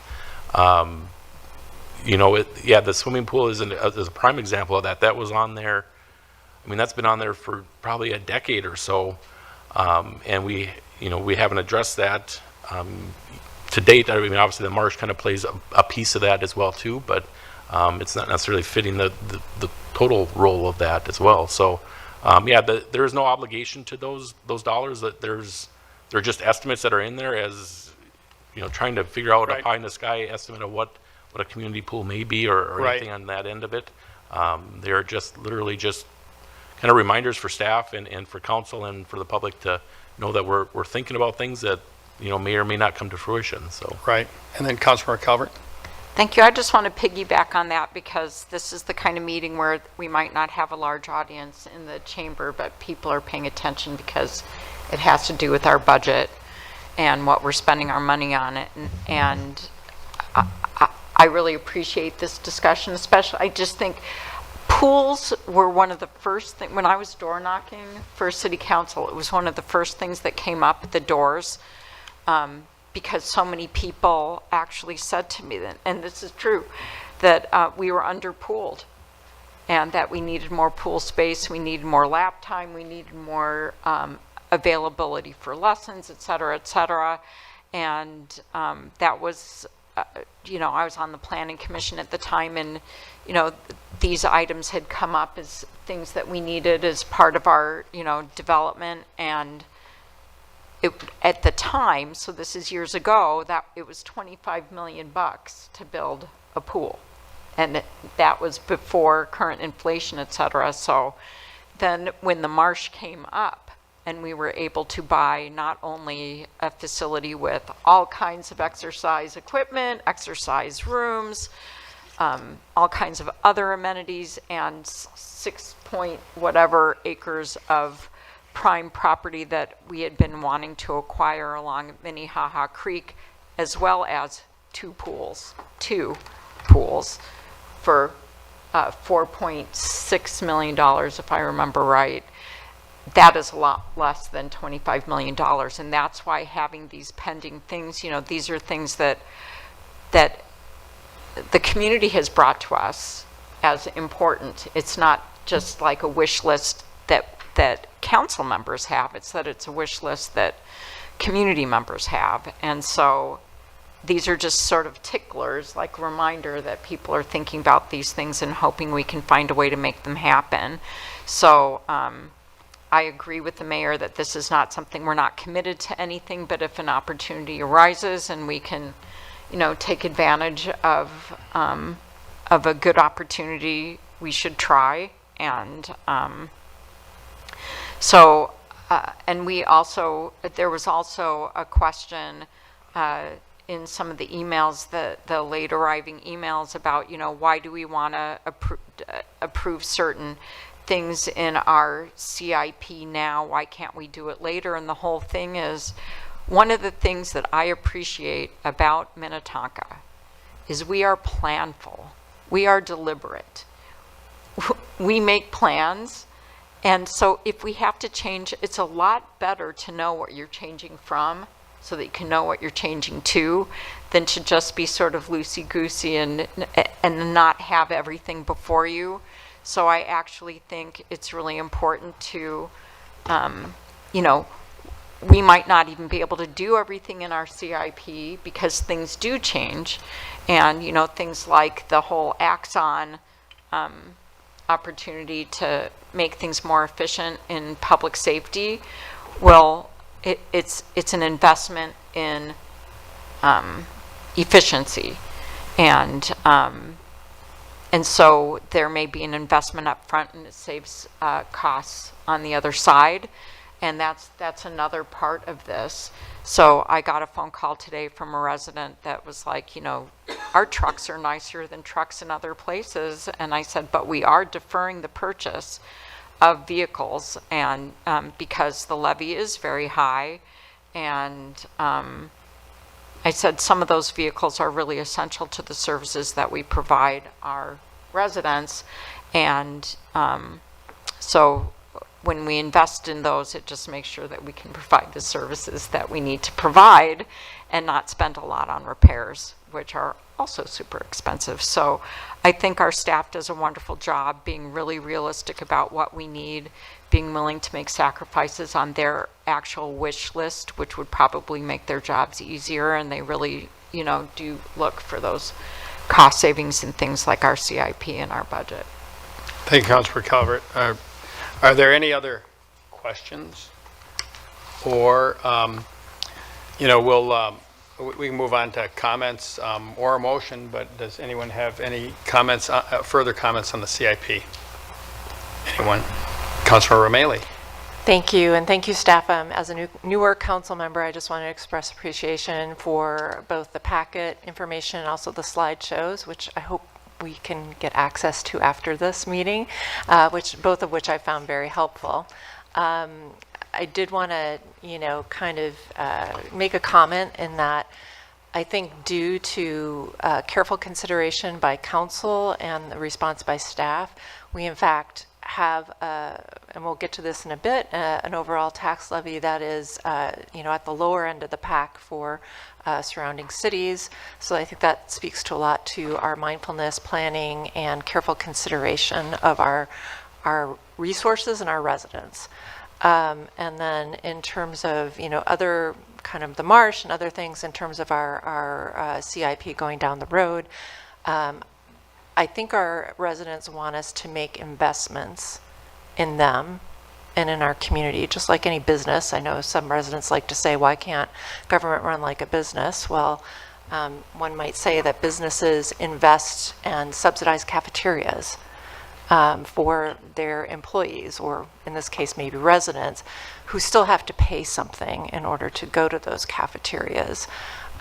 We have that all the time. We have an ice arena that's supposed to be an enterprise fund and project, and yet it isn't self-sustaining for the most part often. But as a community, we have made that a value, that we want to invest in our youth and in people who want to ice skate and those things. So, the same thing, 40% of our population is going to be 55 or older by 2028. The Marsh is a place that is going to be helping them with health and well-being, and we have fantastic participation, and membership is climbing every single day on that, and I congratulate staff on that. The same for Williston. We are investing as a community in the health and well-being of our residents. And getting back to the business analogy, businesses all the time spend on creating culture, creating gathering spaces, creating community in order to retain or to attract and retain employees. And I think I would say the same could be said about our community. We're being very mindful in that we want to invest in our community. We also want to attract new people to our community, and we want to retain the residents who are here. And when we look at what some of the other surrounding cities are doing, which has been alluded to here, it's not just a matter of keeping up with the Joneses, although that's part of it, but I think it's part of it is also just making sure that we're investing in ourselves and in each other. End of comment. Thank you. Thank you, Councilor Romali. Are there any other comments? Councilor Shack? Thank you, Mayor. One of the things we do talk about every year, appreciate, and we've been working on these details and the ins and outs of this budget. So I always feel sensitive to the end of the year when we've heard about these things and talked a lot about them for several months, kind of zooming through, but I can assure our residents that these are things that have been well thought out and well planned, and to everybody's point, that is part of the benefit of anticipating some future expenses. I will say from my perspective, certainly Marsh and Williston and other expenses aren't necessarily a rubber stamp just because they're listed as unfunded. I mean, every year is different, and if we've learned nothing in the last 5 years is that we can have all the CIPs in the world, but we may not anticipate what the next year brings. And so every council every year is going to make an independent decision on what that budget and expenses look like for the following year, and that includes public engagement. So I will, as long as I'm here, I will hold to that ardently. Thank you, Councilor Shack. Anyone else? I'll throw in a couple of comments. How many times we have probably 30 council meetings a year, 24 regular meetings, and then study sessions and so forth, and special meetings. So we get together plenty often. And how many times have we had a motion to adopt something and amend the CIP?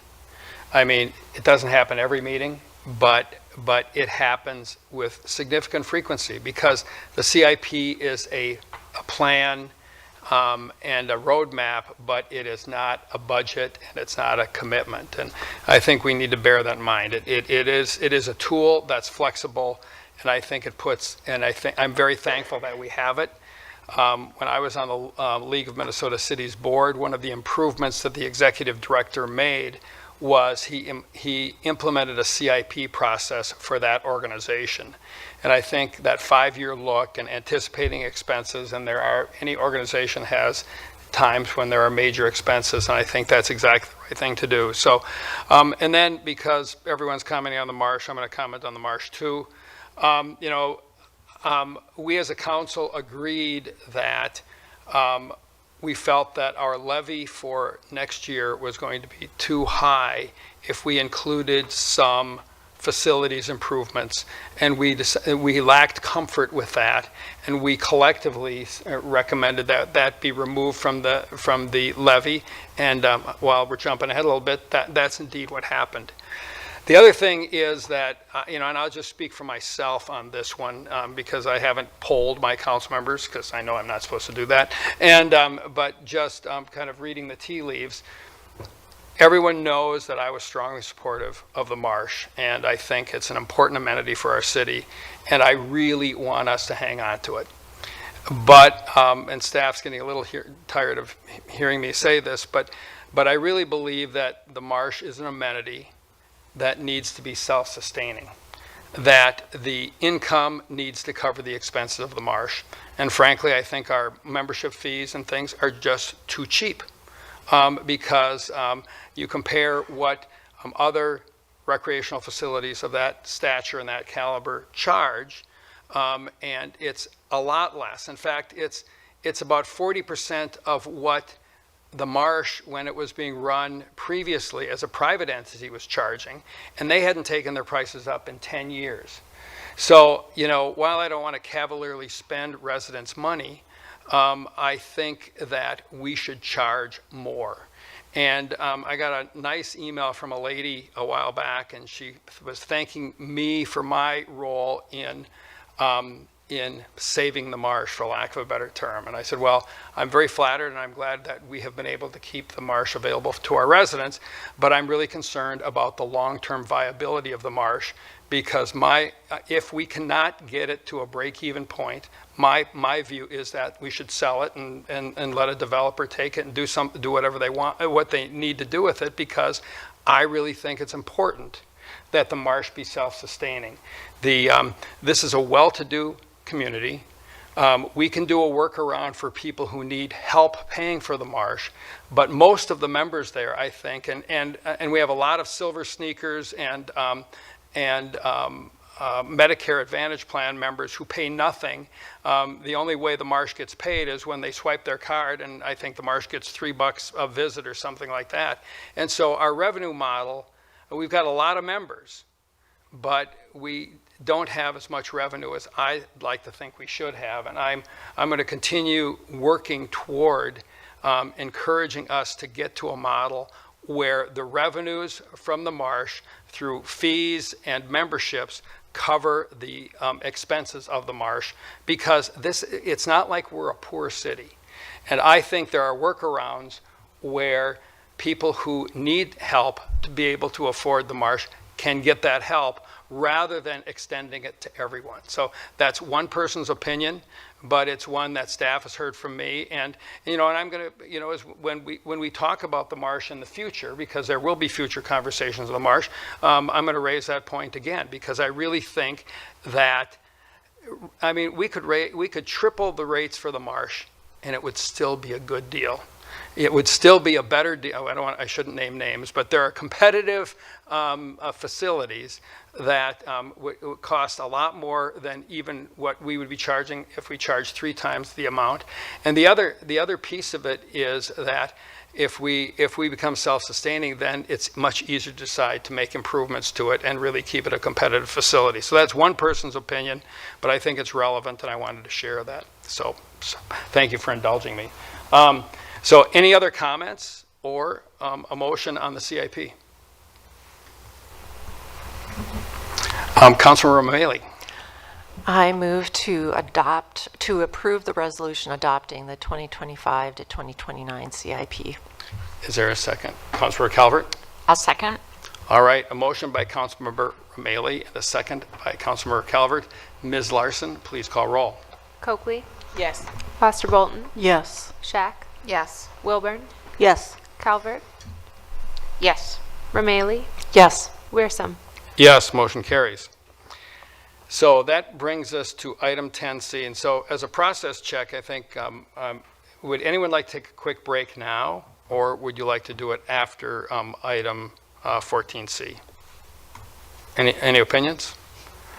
Okay, we'll go through 14C, then we'll take a quick break before we get to Deputy Chief Tate's report. So with that, the next item on the agenda is items relating to the 2024 preliminary tax levies and the 2025 preliminary budget. And Ms. Dahman, I believe you kicked that off. Yeah, thank you, Mayor. Before we dive into the numbers and presentation, City Manager Funk and I wanted to take a moment to express gratitude to our staff, department heads, and council members for their collaboration and hard work in shaping and refining this proposal.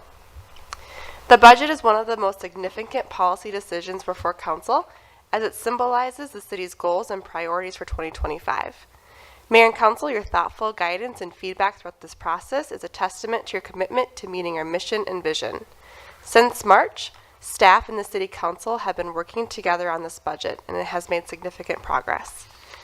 This budget represents a comprehensive plan designed to meet our community needs while ensuring we maintain fiscal responsibility and transparency. Throughout this presentation, there will be highlights on key areas of projected revenues and expenditures, levy forecasting, and the priorities that have been guided by the decision-making process. The presentation will be similar to the August study session and the direction provided by the council. With that, I'll turn it over to Finance Director Darren Nelson, who will be presenting on this item. Thank you. Mr. Nelson. Thanks, Mayor. Here we go. So as we kick off the budget, preliminary budget meeting tonight, just a quick synopsis of how we got here. And so just like the CIP, we talk about how it's pretty much a 10.5, 11-month process on the budget.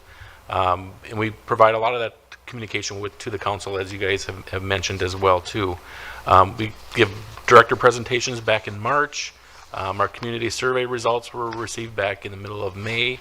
And then we did a budget kickoff session on May 13th, and then we had the June 10th study session, which led into then the August 19th budget study session on that end of it as well too. And that leads us to tonight in September here already, where we will adopt the preliminary levy, which will be the maximum levy that the council will be able to approve in December. And so anything that gets established tonight is the preliminary levy. The final levy cannot be higher than that. It can be lower, but it cannot be higher. So keep that in mind as we progress through this evening on that end of it. When we look at communication, and we made a concerted effort last year, or the last couple of years actually, to make sure that our budget information is getting out to the public. And we do that in a number of different ways. We do it obviously in Minnetonka Memo. Historically, we've always done a couple articles in there as well. But we also do it with our Minnetonka Matters engagement tool as well. And so we're getting not lots, but we're getting some feedback through that avenue versus traditional just emails that come in or those types of things as well. And then we also push it out on our social media and our email lists and all those types of things as well. So trying to get that message out there, trying to make sure that the public is aware of what's happening with the budget and levy as we move forward. So we look at the property taxes, and you thought you'd make it the whole night without seeing the three-legged stool since Mr. Funk isn't here. But I was worried that we were going to miss right. it. And so Mr. Funk wasn't here tonight, but just to make him happy, right? So we want to talk a little bit about our property taxes. We talked a little bit about it with the CIP, but the property taxes are made up of three different segments or pieces of the pie.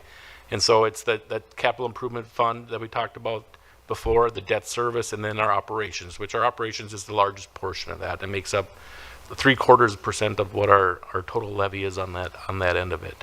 And so when we look at the projected levy for next year, or for the 2024 payable 2025 tax levy, we are recommending a 7.23% increase. That is down from what we presented at the August study session, and that's mainly due to the community facility improvements that the council has touched on tonight. We pulled That was about a 2.06% levy increase that was in there. We have pulled that out, and so that leaves us at 7.23%. And so breaking that down, it's really basically two pieces. So there's general operations, which is basically to maintain our current service levels. We do have one new position that we're requesting within the general fund, but for the most part, that 4.9% is 98% is just to kind of keep going status quo with our service levels and operations moving forward into 2025. And the second piece of that is our public safety master plan. And so 2025 will be our second year of implementing that multi-year plan. That's a 4 or 5 year plan. And we had talked about, utilizing a couple % levy increase over the next couple years or few years, or each of the next few years to help implement and get that project fully implemented. And so this year we're looking at 2.25%, which brings us 9 additional firefighters at mid-year hires, and then 1 additional investigator on the police department side of things as well. So we'll go through that a little bit more detail in a short time here, but that's the main other piece to the levy. So that's 7.23%. The capital, as we talked about in the CIP portion, that levy is staying flat, so there's a 0% increase there. And our debt service is remaining flat now as well too, with pulling the community facility improvement bonds out of that levy. And 1% in the levy of a levy increase equals about $514,000 this year.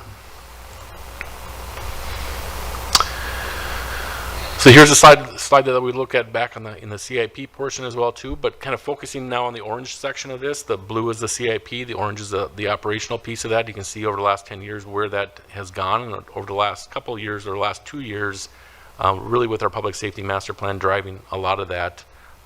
We're seeing some increases in our operational side of expenditures.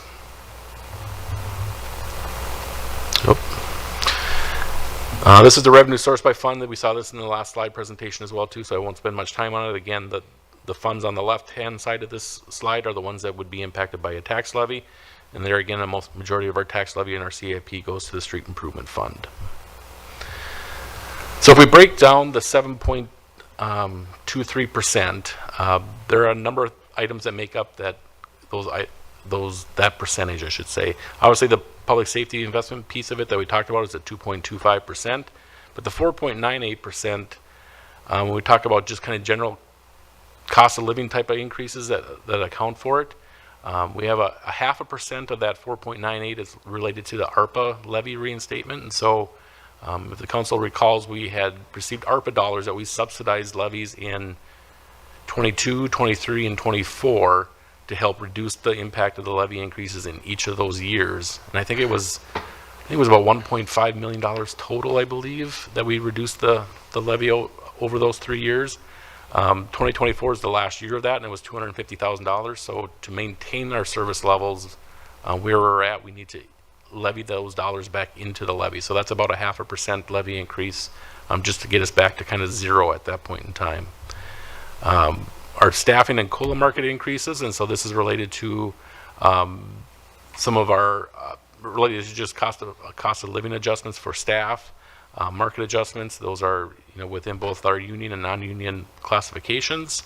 Health insurance, we're actually is only about a 0.5% this year. We saw about a 6.5% increase in our health insurance for 2025, which is split about 50-50 with the employees, and so half of that is about $284,000 within our general fund on that side of it. Where we're seeing a bigger increases in our workers' compensation. We're seeing both internally within the city and throughout the whole state is that some of our classes of workers are seeing larger increases in premiums for their different types of work duties and such like that. And so we have, as I mentioned probably back in August, our workers' comp rating is actually really good. Last year it was remarkably good, and so now it's going up from remarkably good to still good. But with that comes an increase in our workers' comp premiums. And so a 1.0, what's the term I'm looking for, Miranda? The experience rating of 1.0 is typically kind of the average. I believe last year we were in like 0.6 something to that effect, and this year now we're going up to about like 0.8, somewhere in that ballpark. which is still well below the 1.0 experience rating, but that increase from 0.6 to 0.8 is an increase in our workers' comp premiums. And so that is adding just about 1% to the budget this year just for workers' compensation, across our, police and fire are a big one, public works are big ones. Those are different areas where there's a little bit higher risk of worker injury and those types of things. So, and then we do have one new DEI specialist position in the budget, and that is it's scheduled for an April 1st hire, and so that is about $95,000 in total for that, and that's adding about 0.2% to that 4.98%. And as we move down the chart, we got the public safety investment that we talked about at 2.25%. I left the community facility improvements in here. This had been 2.07% at our August study session, and now we were pulling that out. Council had directed us that you're obviously supportive of that facility, but isn't the right timing to levy bonds at this point in time. So we're pulling that out, and it comes down to a 7.23% levy increase. And when we add in the HRA levy that we'll talk about in a little bit as well too, that's staying flat from last year to this year. It actually kind of brings our total citywide impacts of our levy down to about 7.19%. And the HRA levy shows up on your tax savings as a separate levy, so we kind of talk about it in and outside of our total levy, but when you combine them all that you have control of, it's about 7.19% increase. And here's our, as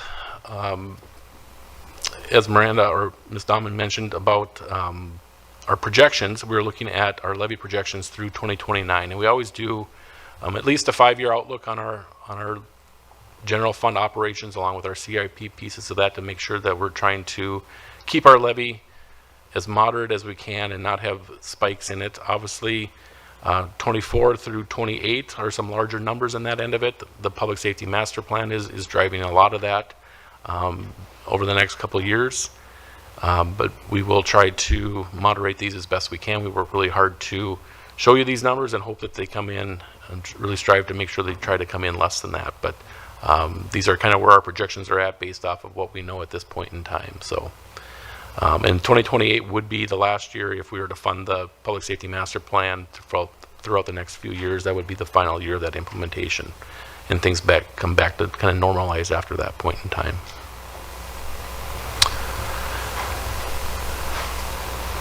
So obviously, what's in the budget, the second year of the multi-year public safety master plan that we talked about. This year it includes the 10 public safety positions that we mentioned. So 9 of those are firefighters. Those are coming on mid-year next year. 2025 is what we would propose. And so 2026, there's an impact to that as well too. So when we look at trying to impact our public safety master plan at that 2.25%, we've kind of done the projections that, okay, we can do 9 mid-year hires this year. We need to fund those in 2026. What can we afford then in that 2%, 2.25% range for 2026 as well too. So we've kind of scheduled all those out, trying to make the levy work as best we can within that 2 to 2.25% range on that end of it. As I mentioned, it includes one DEI specialist that will be funded through the general fund. That is the only other position that would be new within the general fund, funded by tax dollars. And then there are 3 non-general fund personnel requests in the budget as well. One is for a public service worker with our utilities, water and sewer utilities division. And then we have 2 positions that would be a combination at the Marsh and at the Wilson Center that were proposed in the performer that was done with our consultant on that end of it. And this would help enhance the service levels that are there. We're seeing increased demand for services. Our revenues are higher than what we projected for this year, for 2024. So we're seeing a demand there. When we are able to meet that demand, we're able to generate more revenue as well too from those positions. So this would be the second year of a non-union class and compensation study. We implemented that last year. We put all of our non-union employees into grades and steps, which they weren't before, and so that helps us be in compliance with the state of Minnesota, and then it also makes sure that we're our incomparable wage classification compared to some of our comparable cities as well. And then as I talked about the workers' compensation insurance increasing, that's a significant dollar impact for this year, so we hope that moderates for next year moving forward. And here I have the mod factors from 0.69 to 0.87, so that's the numbers that it moved from for this next year. So some non-personnel adjustments. This does include, there isn't a whole lot in here outside of personnel. Personnel within the general fund is probably about 78% of what the total general fund budget is. But we do have some additional costs in here for some outside of those general or those non-personnel areas. So we have $100,000 budgeted for increased software subscription licensing. We're really seeing a big increase in all of the applications going to the cloud, and with that comes more costs with those developers and those companies as well. We're budgeting another $100,000 for increased electricity costs for next year, and that's directly related to Xcel Energy and the PUC with some of our community solar gardens. There was a change. The PUC and Xcel Energy agreed to a rate change for early implementer solar gardens or entities that implemented solar gardens like was it 2016, 2017, and some more in that nature. In which we did have some of those gardens in that era. And so I think we have 25-year contracts with that. And, we're 10 years into those contracts, and now the terms change on what our reimbursement rate is. And so our reimbursements will not be as significant as they were previous. So we are budgeting an additional cost of $100,000 for next year. So I'm not real happy with that one on that end of it. So, but that's beside the point on that one. And then we have $100,000 for city zoning out of a rewrite project, and that'll be a 2-year project potential on that end of it. And then $40,000 for replacing some permitting software application. Fortunately, there are reductions in the budget as well too, as the council approved earlier tonight. The council approved a fire state aid sharing agreement with the Fire Relief Association, and so Fire Relief has agreed to share their 2025 and 2026 fire state aid with the city. That's on the condition that they were approved to go to the state max of $15,000 tonight as well too. And so that fund, the Fire Relief Pension Fund, is overfunded, or not overfunded, but it is overfunded. It's about 120% funded or whatnot on that end of it. So they don't necessarily have a need for some of the state fire aid that goes to them, and so they're willing to share that state fire aid with the city, since we have increased costs with our additional firefighters coming on with our state pension payments to them. So that's brings in the city about $260,000 for next year. So that's a big positive there. We did have initial budget runs earlier this summer. We had $250,000 subsidy to the marsh included in our budget projections.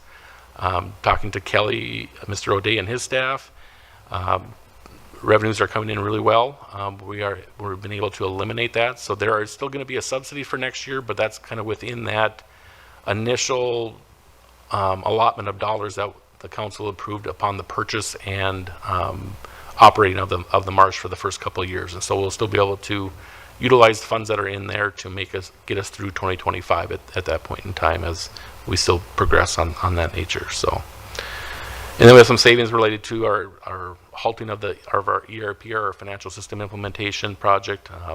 That project is on hold, and so we won't have expected increases there in costs. And then we also have some savings related to some fuel savings. We're seeing that our vehicles aren't idling as much now that we have a public safety facility and things like that, so we're saving dollars there. More efficient vehicles, and then we're doing some better controls on our salt inventory, making sure that our year-end accounting is kind of consistent from one year to the next and things like that. So it was a little discussion between public works staff and finance on salt inventory and how important it is to kind of keep a consistent level as best you can at the end of the year, given that it is a snowy time of year as well too. So just something that'll help us be consistent from one year to the next and not see big fluctuations. So here's just a snippet or a snapshot of our general fund preliminary budget. And as you can see here, we have our revenues and our expenditures. Our revenues are $55,228,300. And then our expenditures are to that same number that's circled here in red. And that's between personnel, supplies, other services and charges and such like that. And so, as you can see, personnel is the biggest portion of our general fund budget. That is $43 million of our $55 million total budget. And so that's where majority of our costs are. The increase of 9.2%, that includes our public safety implementation, master plan implementation for this year. So that would include those 10 new employees in there as well. And then you can see that supplies, other services, and charges, that is increasing about $300,000 in total across those two categories at that point in time. And we do have items that make up, there are revenues outside of the property taxes within the general fund as well. And that's about, $12 million or so of revenue that comes in across different categories. And a lot of that is intergovernmental with state grants, police and fire state aid, state highway dollars. We have some other categories, licenses and permits. That's a big area that's always kind of that unknown one. We are seeing it's being a little bit more stable and not seeing the big building fees that we had seen over the last 5, 6, 7 years on that end of it. So we're expecting that to kind of stabilize and not spike up on that end of it. So we're holding up a pretty decent number at that point in time there. So, and then we do have, you see at the very bottom of this one, there's capital, other financing uses, and there's capital transfers out of $900,000. And so historically what that is that's our excess fund balance in our general fund that we utilize to help supplant the CIP.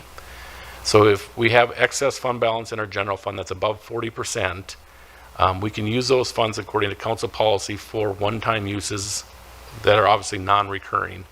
And so historically what we've done is transferred those funds over to the CIP over the course of a number of years. We don't do it, take the whole amount and just transfer it over the next year.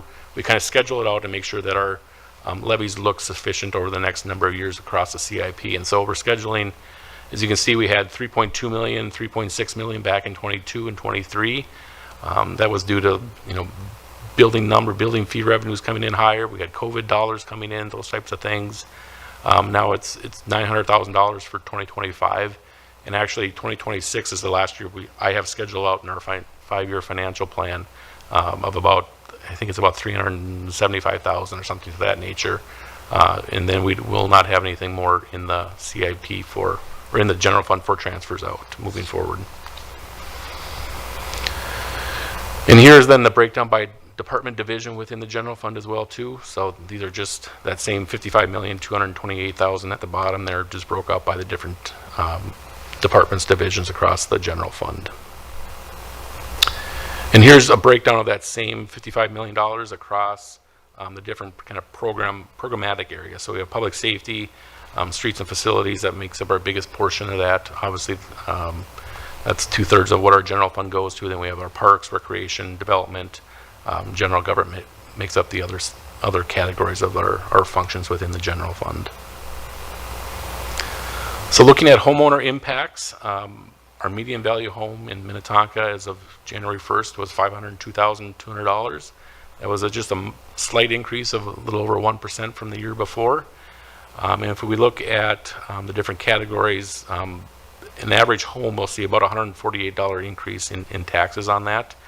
But we should look at the overall growth across the city as well too. This year was pretty flat. Over the last couple of years we've had some bigger spikes. A couple of years ago we had residential, single household residential was 15-16% increase, and we're not seeing that anymore, which is good. We don't necessarily like to see those great big increases. We like to keep things kind of moderate on that end of it, but we also know that the commercial market is a little in flux as well too. We have office buildings that are kind of a concern for us as well too, knowing what is their use going to be? Are they going to be at capacity or not, or are they going to get reused for something different? Those are kind of staying pretty flat as well on that end of it. Industrial has been strong for us for the last number of years. We just don't have a very big industrial sector within the community on that end of it. Apartments are increasing. We've added some developments over the last couple of years that are now online, and so that is helping build our tax base there as well. So that helps bring the tax burden down across the entire city for everyone on that end of it.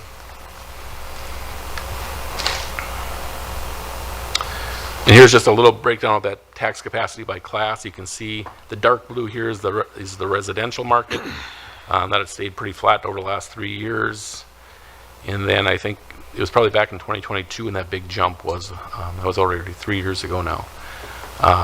And you can see where our commercial industrial area is shrinking a little bit, but our apartments are expanding. So it's kind of putting pressure on that end of it as well to the kind of shrinks the commercial industrial area as the apartment sector grows a little bit stronger as well. And we still have apartments in the pipeline on that end of it as well too, so we should still see value increases coming on for future years here as well too, with things that are just being approved and being built. It takes a while for that tax capacity to get on the tax roll. So we do like to compare, like to see anyway where our comparable cities are at across the board. I showed this slide at our August study session, and we had a few cities that were missing. I still have a few cities that are missing. They're holding pretty tight to the vest on that. So, but this is just kind of an FYI piece of that, because every city is unique. Every city is in a different situation. I know Apple Valley is at the top of this chart. I know Edina is, and I know they're both issuing. They have big bond issuances coming up in their future. I know Apple Valley is going to have multiple years of those bond issuances. And so everybody's story is unique. Every city is unique on that end of it. But just wanted to kind of show where we're at. And we kind of broke out ours a little bit differently this year compared to everyone else there. We kind of showed the 4.98% operations and then the 2.25 public safety master plan piece of that. So if we were fully implemented with the public safety master plan and we were kind of back to somewhat normal operations, we would be down in that 5% range, similar to some others in this range as well. So, and here's a chart that we talked about. This was probably back in May or June. The council talked about. I think it was related to the community survey discussion where we talked about how people felt about a question in our community survey about being in favor or opposing an increase in taxes to maintain current services by year, and so, or for the year, and it's always been very favorable. But I believe the mayor may have asked this question about, well, let's see some historical data of where that's at, and I honestly thought this chart would actually go the other direction, that it would be less, we would see less favor for increasing taxes to maintain those service levels. And so we went back to 2010 and pulled the same data over the course of basically 15 years here or so, and is actually still is very strong at our community survey that residents don't oppose an increase in taxes to maintain those current service levels for each of those years. Obviously, that's within reason on some of that stuff as well too, but it is interesting to see the data on this and how the community support has stayed strong on this end of it. Obviously 2010, 2011 was a different economic time as well too. There was some things going on in the economy at that point in time, but through those last 6, 7, 8 years, it's been still held very strong on that end of it. So we do have some, obviously we talked about, even with the CIP, we do have some future project considerations on the horizon that we are thinking about that are in the back of our minds as well. We are moving towards a 24/7 model for our fire station staffing model, and so with that, what do we do with our fire station satellite stations as well too? Those aren't necessarily set up for that model, and so we'll have to look at what we need to do there to make that work for the long term. We have Opus Park improvements. There again, we had a state bonding request into the legislature last year for that piece of it. We were fortunate to get like the first phase of that funded a couple years ago for some design and placemaking efforts on that end of it. But we have a larger piece on that if we want to have a park improvement in that area, as the number of families and residents in that area has increased dramatically, and light rail comes on board here in the near future. Street and utility infrastructure needs are always there. As we mentioned earlier as well too, those are some of the things that are just kind of core to the city, and a lot of those infrastructure needs are underground and don't get really seen until they unfortunately break on that end of it. But we want to keep ahead of that as we move forward as well too. And then obviously, as we talked about with the March and other community facility improvements, is something that's on our horizon as well too as we move forward in the upcoming years. And as Ms. Wishnak mentioned earlier, we also have the preliminary HRA levy to approve tonight as well too. And this slide basically just reiterates the $300,000 that she had mentioned earlier with the breakdown in this chart, mirroring that from last night. And state law does limit on what your HRA levy can be, and it's limited to 0.0185% of your taxable market value, which would be about $2.3 million is what you would be limited to for an HRA levy. Obviously, we're proposing something much less than that at $300,000, and it's kind of stayed around that mark, give or take a little bit over the last number of years on that end of it. But with HRA levy would be requested to be $300,000 for next year. And just to kind of reiterate some of our communication and feedback, we always encourage input onto the budget. We do receive comments and we share those with the council. Truth and taxation notices will be mailed to property owners in November. And so whatever preliminary levy is approved tonight will get sent to the county for calculations and show up as the amount as their proposed tax notices in November. We will continue to do regular communication through the memo, through social media avenues as well. Minnetonka Matters is again online, and that's been a nice tool for residents to leave feedback on. And obviously we share those comments with the council. And as the mayor mentioned earlier, tonight is not necessarily an official public hearing, but council is willing to take input from the public as well tonight too. So appreciate that. And with that, only last thing is that the official public budget meeting, it's not a public hearing by kind of our traditional public hearing notices types of things, but it's a public meeting where the public is invited to speak at. Will be on Monday, December 4th at 6:30 right here in the City Council chambers. So with that, I think I will call it good there. This is September 23rd. Our next meeting on the budget will be November 4th at a study session, and then we will be at December 2nd for our public meeting and hopefully approval process at that point in time. So with that, I would stand for any questions, and I'll turn it over to you, Mayor. Thank you. Mr. Nelson, thank you very much for your report. And there's a lot there, but I think you covered it well. So council, and it's not the first time we've seen this, but council, any questions for Mr. Nelson? Councilmember Wilburn. So I just wanted to address the communication you shared with us that was on Minnetonka Matters regarding trail access to Shady Oak Beach. And I didn't discuss this with Ms. Dahman, so correct me if I'm wrong here, but to me, reading this, the issue is the safety at the intersection, and my guess would be that staff would look at that intersection to determine if there's a safety issue and then come back with a recommendation around that, which may or may not be what people are asking for. So I just wanted to and if there was recommendations to make safety improvements, that would come to the council and it could still be acted on. So I wanted to make sure that people are aware that it doesn't have to go into this budget, that action can still be taken even if it's not in the budget, and the timing of being able to have a study done and in the budget by December is just not practical. So Absolutely, Mr. Mayor, Councilmember Wilburn.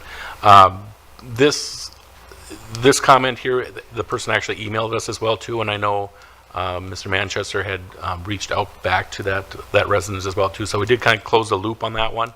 I apologize for not putting that piece of that in there. It slipped my mind when I saw it on Minnetonka Matters. I forgot all about the other communication on that end of it. But I know Mr. Manchester had reached back out to them, and maybe Will, if you want to chime in on what the resolution was or the response was on that one. Yeah, sure. Mayor, Councilmember Wilburn, we have been in contact with the association on this one. And so our city attorney, Corinne Heine, there's been a lot of back and forth on this between it. There was a resolution between the homeowners association and the city that the homeowner association did make a decision on what they wanted to proceed with, which was to remove the stairs. And so that's what we went, and we relayed that back to this resident. I don't think they knew of that information. But we do have the flexibility in the budget if there's something of safety in nature that is pertinent to the city. We do have flexibility in the budget to try make that happen as quickly as we can. So, all right, are there other questions? Otherwise, we will take public comment. We don't have a huge audience, but if anyone would like to make comments on the presentations and the budget, please come forward, state your name and address, and let us know what you want us to hear. Anyone?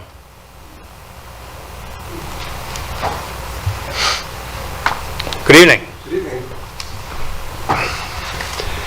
Hi, I'm Tom Stockert, 5524 Dominic Drive. First off, tree sale went off really well. City staff was very professional, on time, actually opened early, and we really did appreciate that, so shout out to staff there. Council members might recall that I attended the August study session covering the 2025 levy and can begrudgingly wrap my head around this year's tax increase. During the study session, there was mention that if a public safety grant came to fruition, council might consider implementing the facility improvement bonding in 2025, which I would not support. I'm concerned about the city's projections for the subsequent years ranging from 8 to 9% annually. The bulk of future increases would be the result of issuing bonds for capital improvements to the Marsh and Williston. And I've asked this, why do our general fund projections have every Minnetonka household paying for facilities that serve members from all over the metro area? And I guess the mayor touched on that earlier. Why wouldn't these costs be built into the membership dues rather than be paid by every homeowner over the next 30 years? For-profit health clubs don't improve facilities and not charge the members for those facilities. I've got no problem with bonding the community center, nor do I have a problem with bonding for spaces in the marsh that are open to everybody or used for the city, for natural resources offices, etc. Not just members. So the community survey includes the following question. Would you favor or oppose an increase in your city property taxes if it were needed to maintain the city services with their current level? It's my belief, many do probably realize, but I think many that answer in the affirmative don't realize that we've been paying 6.275% annual increases between 2022 and 2025. Please don't justify a permanent 6% levy increase for capital improvements to an enterprise fund and a recently acquired health club based on the city survey. The only question in the survey relating to new services uses a 1% benchmark. Again, the recreational facility bonding would permanently raise the levy over 6% annually when fully implemented, and residents would still need to buy a membership to use the Williston or Marsh. I would strongly recommend a robust public engagement for council proceeds. Thank you, Council Member Wilburn, for bringing that up earlier. If budget projections change, please do not add the facility bonding to the 2025 general fund budget. Thank you. Thank you, Mr. Stockert. Is there anyone else who would like to comment? All right, I'm seeing no one else, so it comes back to the council. And what we are to do is act on the preliminary tax levy and of 7.23%. So comments and a motion. So please don't hold back. Council members? Councilmember Shack? Thank you, Mayor.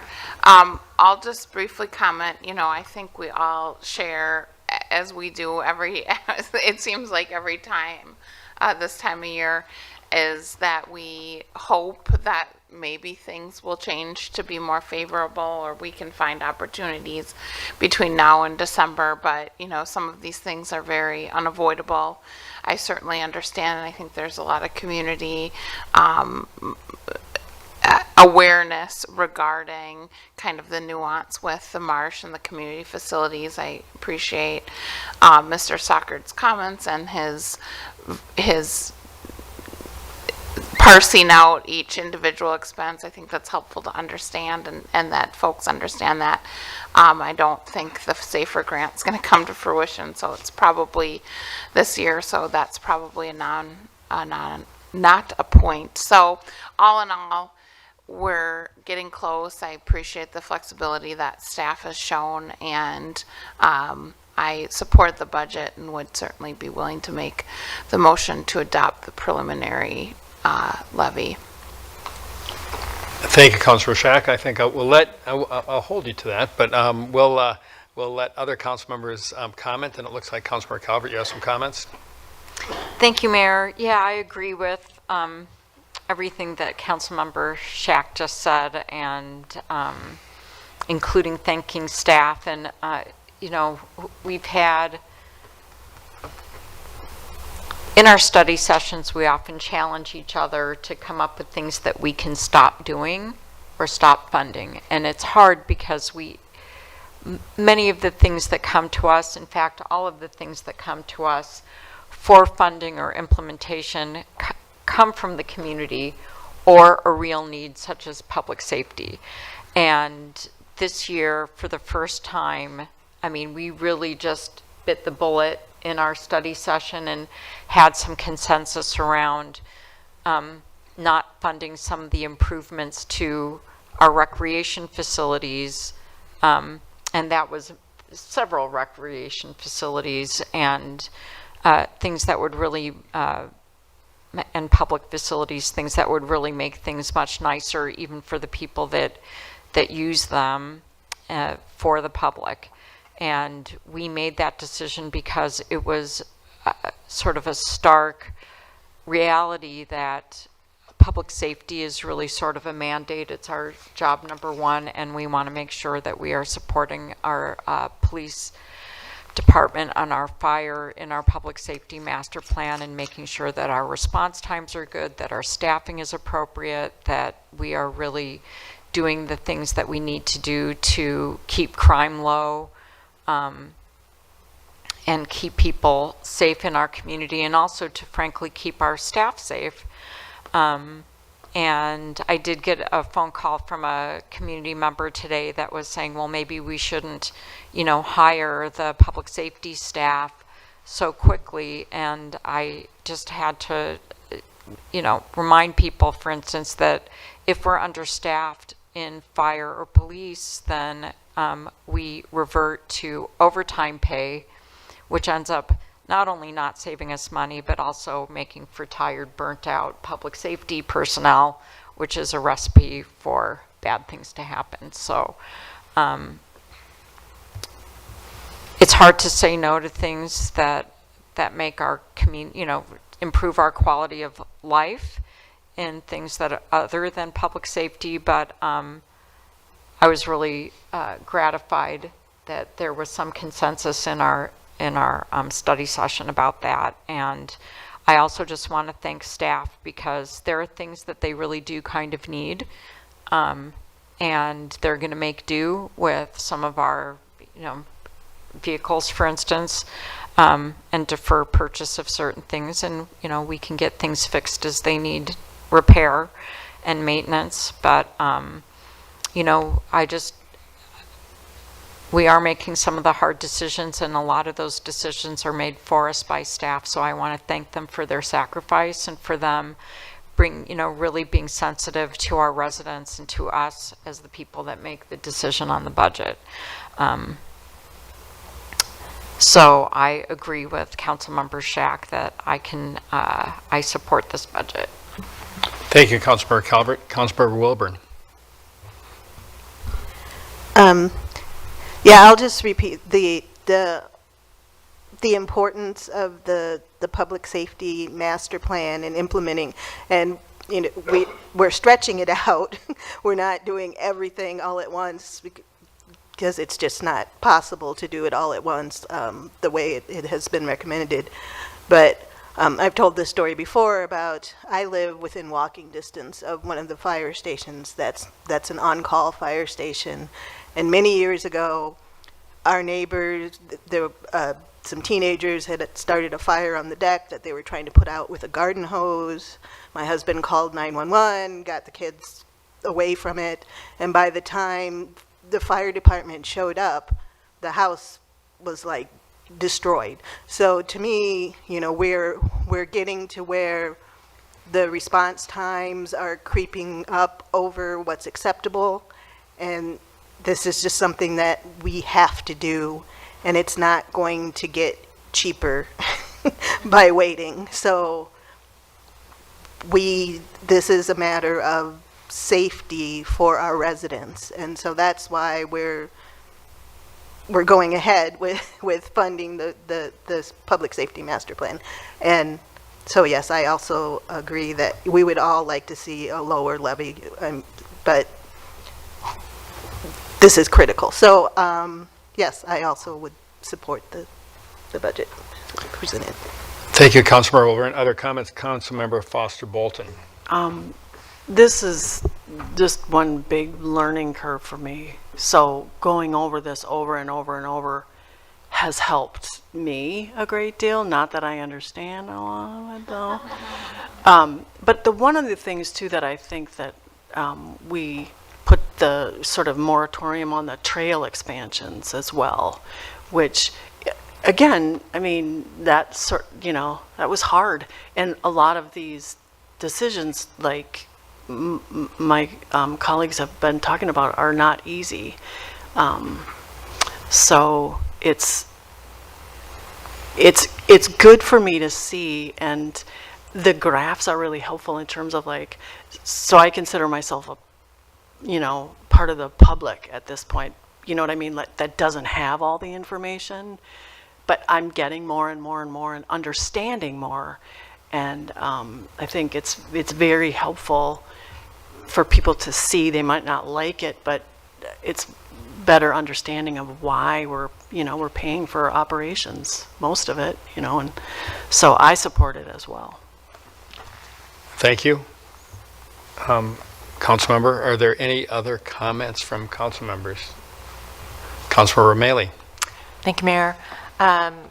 Just building on what others have said, I really appreciate the hard work that staff does to put together these budgets and consult with us, and to help us to be, as a city, fiscally mindful and planful. I think we do a good job balancing being, not being penny wise and pound foolish. And so I think that, what you as a staff and what we consider doing all aims toward that goal, hence the public safety master plan. We don't want to be penny wise and then pound foolish by neglecting to do smart spending and investful spending that invests in our community. Some of the other things that Councilmember Foster Bolton was talking about, which is deferred expansion of trails, what we do with the marsh and things like that. I look forward, there's philosophical differences here. We kind of have different approaches both on council and within our community. And I look forward to having that discussion on how we want to invest in ourselves as a community and in each other. And again, looking forward to that conversation as we go forward. But for now, for this budget year for 2025, I do support this preliminary levy and budget. Thank you, Councilmember O'Malley. Anyone else? All right. I'll shock you. I've got a couple of comments myself. For me, this hasn't been a real difficult budget, because we made the tough decision on the facilities, and I believe that was the right decision for a couple of reasons. One is I really was uncomfortable with over 9%, so this takes us to a more livable number, if you will, competitively. But the other thing is, I think that there are other ways, as I suggested earlier, other ways to pay for some of those facilities improvements, and I think that by waiting, there was no bonding in a bonding year this year, shocking in the state of Minnesota. I think there will be other opportunities to pay for some things with other, there is no free money. We either get to pay it to the state, or we get to pay it to the county, or we get to pay it to the city, but it makes it much easier if we have a source of funding from a different level of government rather than directly from our residents. So I think moving that down the road, and it may not be the last time we move it down the road, but I think that seeking alternative ways to pay for some of those things is the right thing to do. I asked Mr. Nelson today, or Ms. Dahman, and she took it to the staff meeting. So we've got 4.98% and I said, how much of that is inflation? How much of it is real inflation, and how much of it is incremental programming? And the answer was, and it was provided in a chart today earlier, 4.78% is inflation, and 0.2% is additional programming. And I want to talk about that additional programming too, because that additional programming is for a staff member in our DEI department. And DEI has gotten politically controversial. I mean, we passed it for a reason, but as so much, we have gotten very divided, and one color likes, says it's a good idea, the other side says it's a bad idea. But go back to the comments that we made earlier in this meeting about the festival, the Hispanic Heritage Festival that we had, and how meaningful that was to our residents, who made our residents feel connected and important in our city. And I think Jace Alexander does a great job, but we're seeing a lot more welcoming things in City Hall and around our community that says, people who are not like maybe any of us are valued in our community. And so, while the private sector may be de-emphasizing DEI, I think the work that we're doing is really important. And the investment, that 0.2% investment in DEI next year is important, because I anticipate that Mr. Alexander and his team will have us doing more festivals and welcoming more groups, and more ethnic groups and more racial groups and more lifestyle groups. And we are going to say that when we say that we want to be a welcoming and inclusive community, we're putting our money where our mouth is. And so I feel really good about that. It's not a big number, but it is an incremental individual on our staff. But I really think it's things like that that enable us to demonstrate that we as a city say we want to be welcoming, we say we want to be inclusive, but by having events like that, we are demonstrating that. And I think that's really important, because it's directly tied to our strategic plan, and it's the right thing to do. So I'm supportive of this budget. I think we're spending our money where we should be spending it. The public safety master plan, as Councilmember Wilburn said well, is essential. It's critical. I've said, only 1,000 times since being an elected official here, that public safety is job one in cities, and it is. So I support the budget, and I'm pleased that we're coming in where we are. I would always like to have it be lower, always. But I think that the good news from the Fed, and interest rates are coming down, costs are going to be coming down. We will see that next year the inflation rate in our budget will be lower than it is in this budget, and I'm optimistic about that. So, I think it's a good budget. I think it's a prudent budget, and I think we're spending money. Where we're spending money is where we need to be spending money. So I support it. So, Councilmember Shack, if you'd like to make that motion, did I skip anything? I don't think I did. We can move to your motion and a second. I'll make the motion to approve the preliminary levy for 2025. Is there a second? Councilmember Wilburn. I will second. All right, we've got a motion by Councilmember Shack and a second by Councilmember Wilburn. Ms. Larson, please call roll. Coakley, Yes. Foster Bolton, Yes. Shack, Yes. Wilburn, Yes. Calvert, Yes. Romaili, Yes. Wearsum. Yes, motion carries. So, Deputy Chief Tate, we are going to take a 5-minute break. What you're going to tell us about is important, and I want to make sure that I can concentrate and focus on it. So, we'll take a 5-minute break. Thank you.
All right, we're all here. We will go on to item 14D, which is a cooperative agreement between, I gotta put my glasses on, I'm sorry. Between Axon Enterprise, Inc. and the Minnetonka Police Department to provide public safety video surveillance solutions with related equipment, software, and accessories. And Deputy Chief Tate, welcome, and this is your report. Sorry we made you wait so long. That's quite all right, Mayor. Thank you. I recognize it's been a late night, but I do appreciate your hearing this item tonight. So just a little bit of how we came to be here tonight. We were working through the CIP budget process for the police department and kind of recognizing that there's got to be a better way to do this. How can we consolidate some of these different software pieces that we have, the different hardware items that we have, and really make it a little bit easier for us when we're trying to plan for that future budget and especially future CIP items. So this is where we're at, a little bit of a picture where we're at today. So we have multiple different vendors doing a variety of different things. We do use Axon currently for our tasers. iCrime Fighter is a tool that we use for our digital evidence storage. Our current body-worn cameras and squad cameras are provided by Motorola. Our training records are maintained on a system called Confitrec. Our RMS and report writing system is through Central Square. And we're also using Excel for a variety of different things, like our internal affairs, investigative data, use of force data, mental health data, things like that. And then a new piece of software we were looking at was DroneSense for the drone program that we have on the horizon in 2025. With all of these different systems, there's no integration at all. So officers are having to log into virtually every piece of this when they're trying to prepare a case, which is just not efficient. And we're also just seeing consistently rising costs. Each one of these different vendors every year seems to have a cost increase that comes with a renewal of a contract. And it's really unpredictable when we're trying to prepare for the budget because they're all at different cycles throughout different times of the year. And it's really, we feel like we're a little bit behind when we're trying to plan for this. So as you heard earlier, there was a CIP item for 2027 to replace our body cams and squad cams, as well as our tasers in 2027 as well. And that was on a 5-year replacement schedule for the body cams and a 7-year replacement schedule for the tasers. Speaking a little bit further about Excel, the IA files, the use of force, the mental health data, that's not really up to industry standard. They shouldn't really be doing that. And I'll speak a little bit about how we can improve some of those areas in a little bit here. And with the data from all these different systems that it has, it doesn't speak to each other well, which leads to some credibility issues. And we've had potential mismatches in data when comparing it to different systems, which just leads to confusion in general. So why Axon? Well, Axon is a single operating picture. It takes all of those different pieces that we talked about and puts it on one pane of glass, and they all talk to each other. It's fully integrated, and that will increase efficiencies for us. Also, what we've been seeing, and we'll talk about what Axon can offer us, is with these replacement schedules we're seeing with our body cams and our squad cams and our tasers, there's a whole lot of equipment failures we're seeing by trying to extend those out beyond their normal life use. Axon is an established company. They have, in Minnesota alone, there's 38 different police agencies, which represents about 6,200 police officers that are using the Axon body cam system. And it's a long-term contract. We're talking a 10-year contract that we're looking at. And that's based on today's 2024 prices. The prices will remain fixed with the entirety of the contract, which really helps provide that predictability and that stability when we're looking at budgeting. Some of the deliverables that Axon would give us, you can see a full list of them here. I'm not going to go through all of them, but I do want to talk about a few and just some of the highlights. With the body cams, it's a new replacement every 30 months. Every 30 months, we get the latest and greatest hardware that Axon has to offer. And some of the neat technology that they have that coincides with that body cam is something called Signal Sidearm. So Signal Sidearm is a tool that goes onto your holster where your gun is. And anytime an officer removes that gun from the holster, it uses Bluetooth. So anybody within a Bluetooth radius of that officer who's wearing an Axon body camera or driving a squad car with an Axon squad camera automatically turns that camera on anytime that an officer removes their gun from the holster. It also does this anytime a taser is turned on. So if a taser gets turned on, it'll turn on every body camera and every squad camera within that Bluetooth radius, which really takes out the human error of having to make sure your body cam is activated. Sometimes we forget. So it's a really neat piece of technology. Also, along with our body cams and our squad cams, it gives us the ability to live stream. This is important. If an officer, let's take a mental health call for an example. If an officer is on scene with a mental health call, and maybe they're dealing with a person who our social worker has had previous contacts with and is familiar with, and the officer is having troubles maybe trying to navigate that, our social worker can log in and start live streaming that interaction in real time.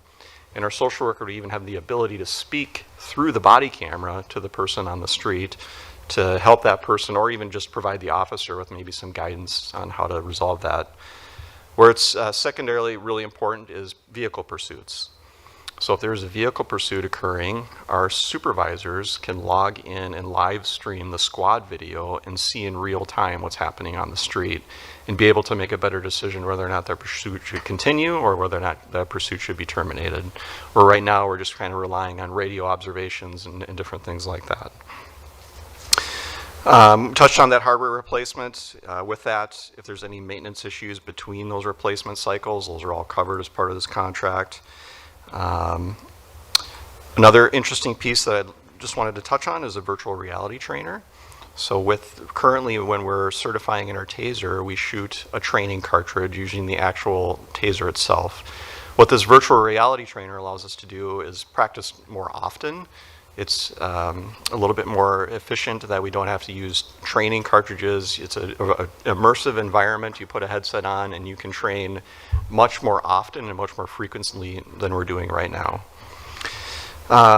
Report writing at RMS. So it's a singular data stream which enhances the public trust and improves customer service with quicker responses to the different queries we have right now. Currently, there are 50 agencies in the United States using the Axon Records RMS system, and 30 more are in process. In Minnesota, those agencies that are in process right now is Rochester and the Hennepin County Sheriff's Office are building out theirs, and they're about to go live here in the next couple of months. Axon Standards is where that use of force, internal affairs, the training files, the mental health data is created in a product called Axon Standards. And when we talked about the Excel spreadsheet not really being up to industry standards, what this product will do for use of force, for example, if there is an officer who has maybe an abnormal amount of use of force application compared to their peers, there's early intervention tools built into that will notify us that, hey, we're noticing an abnormality in how this officer is applying force, and we can make those early interventions to find out why that's happening. Is it a training issue? Is it something that we need to address with that specific officer? And it will really help us to prevent us from getting into a bad situation if an officer is kind of going off track a little bit. And then I just touch about security.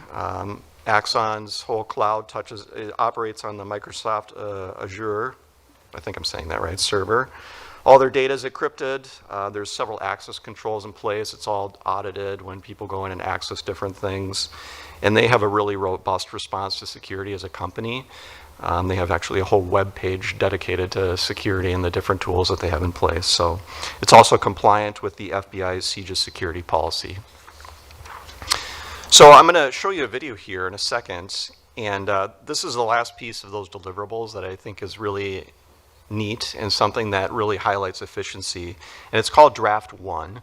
And what Draft One does is it takes your body cam, so when you're recording something on the street, it'll take that and it'll transcribe all the different audio, and then it'll turn that into a police report.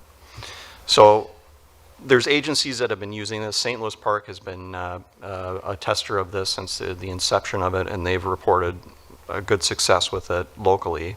But in Fort Collins, what they've been using this for a while, and what they found is that they were able to complete police reports 67% faster using this tool than they were with what they just normal means, taking an average of 27 minutes to write a report down to 8 minutes to write a police report. And that's saving them 13,000 hours per year on report writing alone. So I'm just going to highlight, play a little video here just to show a little bit about what that is about.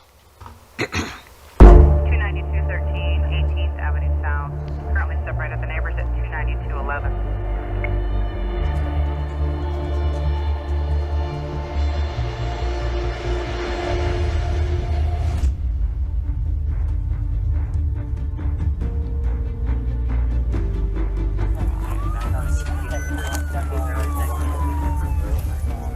Hey, I'm just pulling you over. You're going a little fast in the school zone, okay? It's 25 miles an hour and you're going 35.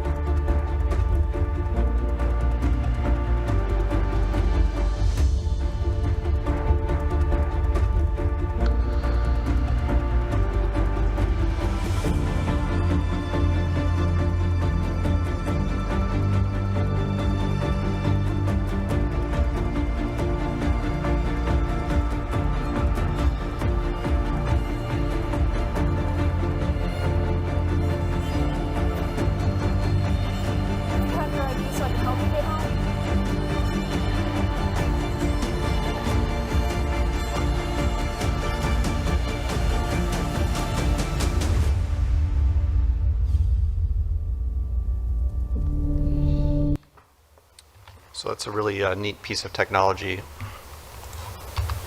Oops. Just additionally, looking at the Public Safety Master Plan, we talk a lot about the different staff recommendations, but there are several other recommendations that were outlined in that plan. And moving to this platform is in alignment with a lot of that, and you can see the different areas there. In addition to the efficiencies that we'll see in the different areas, we also think that this could be a good recruiting tool for us. It's a pretty progressive way to do things, and it's really forward-thinking in our approach to technology and efficiencies. So we're kind of excited to see how that works out for us. And we do recognize that as we kind of get this, if we were to get this on board and this suite of products is in place and we're starting to recognize what these efficiencies are, that we may have to go back and reevaluate different parts of the master plan to see if those different staff needs are actually still needed. Maybe we're able to maintain our current operations and meet some of the recommendations in this study without having to add a person now that we've had these other systems in place that can make things a little better. So we look forward to ongoing discussions with council at the study sessions to talk about that and just report on what we're seeing and kind of change the different staff recommendations as we see fit. So it also is in alignment with some of the work that's going on over in the legal department. So the legal department just recently completed a work study that showed that they do not have the capacity to add additional staff or maintain the current process of preparing cases for court. So currently, if there's a court case that the city attorney's office helps us prosecute, they go through all of those different systems we highlighted at the beginning to try and prepare that case for court. So what they've recommended to us is that that task be transferred back to the police department and specifically our record staff to help them with that case preparation on the front end, which is an additional job responsibility. It's not something that they're doing today, but in looking at what Axon has to offer, we do feel that this is going to be more easily possible for our staff to take on because of those built-in efficiencies that there are there. So let's talk about money. What you're looking at here, this table represents our current hardware and our current software cost projected over 10 years. These are all in 2024 dollars, and they're not factoring in any inflation or other unanticipated costs that any one of those specific vendors might have over the 10-year period. Also included in this table are the other products and services offered by Axon that we do not have an existing system in place today. In this table, what you're looking at is the yearly Axon contract costs over the 10-year period. So the second column with the dollars reflected in there shows the current hardware and systems that we will eliminate over the 10-year period each year. And the third column is just the difference between the Axon costs and the costs being eliminated. The savings per year at the very bottom of the table that you see, that $397,000 per year, is the savings by bundling everything with Axon rather than just piecemealing it together a la carte. Just to note, in 26, 27, 28, and 29, you'll see that Axon contract price is a little bit higher than the other years. What that is it's reflecting milestone payments for the implementation and build out of the RMS report writing software. That is all the information I have to share with you today. I'd just like to thank you for your continued support, and now I'll turn it back to you, Mayor and Council, if you have any questions. All right. Thank you, Deputy Chief. Very interesting. Council questions for Deputy Chief Tate. Councilmember Wilburn. Chatty tonight. So I have 3 questions. Maybe I'll just ask all 3 of them and then you can respond. So my first question is, how does this work with the county reporting system that we've heard about, like with traffic stops where you have to use the county's racial? Yep. So that's number 1. And then these other 2, it's just my nature that I think of potential problems. So one is, are you aware of other departments that are using like the combined system, and have they had any problems? And the thing I think of is, if everything is in one system, if the system goes down, you lose everything. So, you know, I'm assuming that they've got redundancies and backups and systems in place, but have we seen other departments using the integrated system without problems?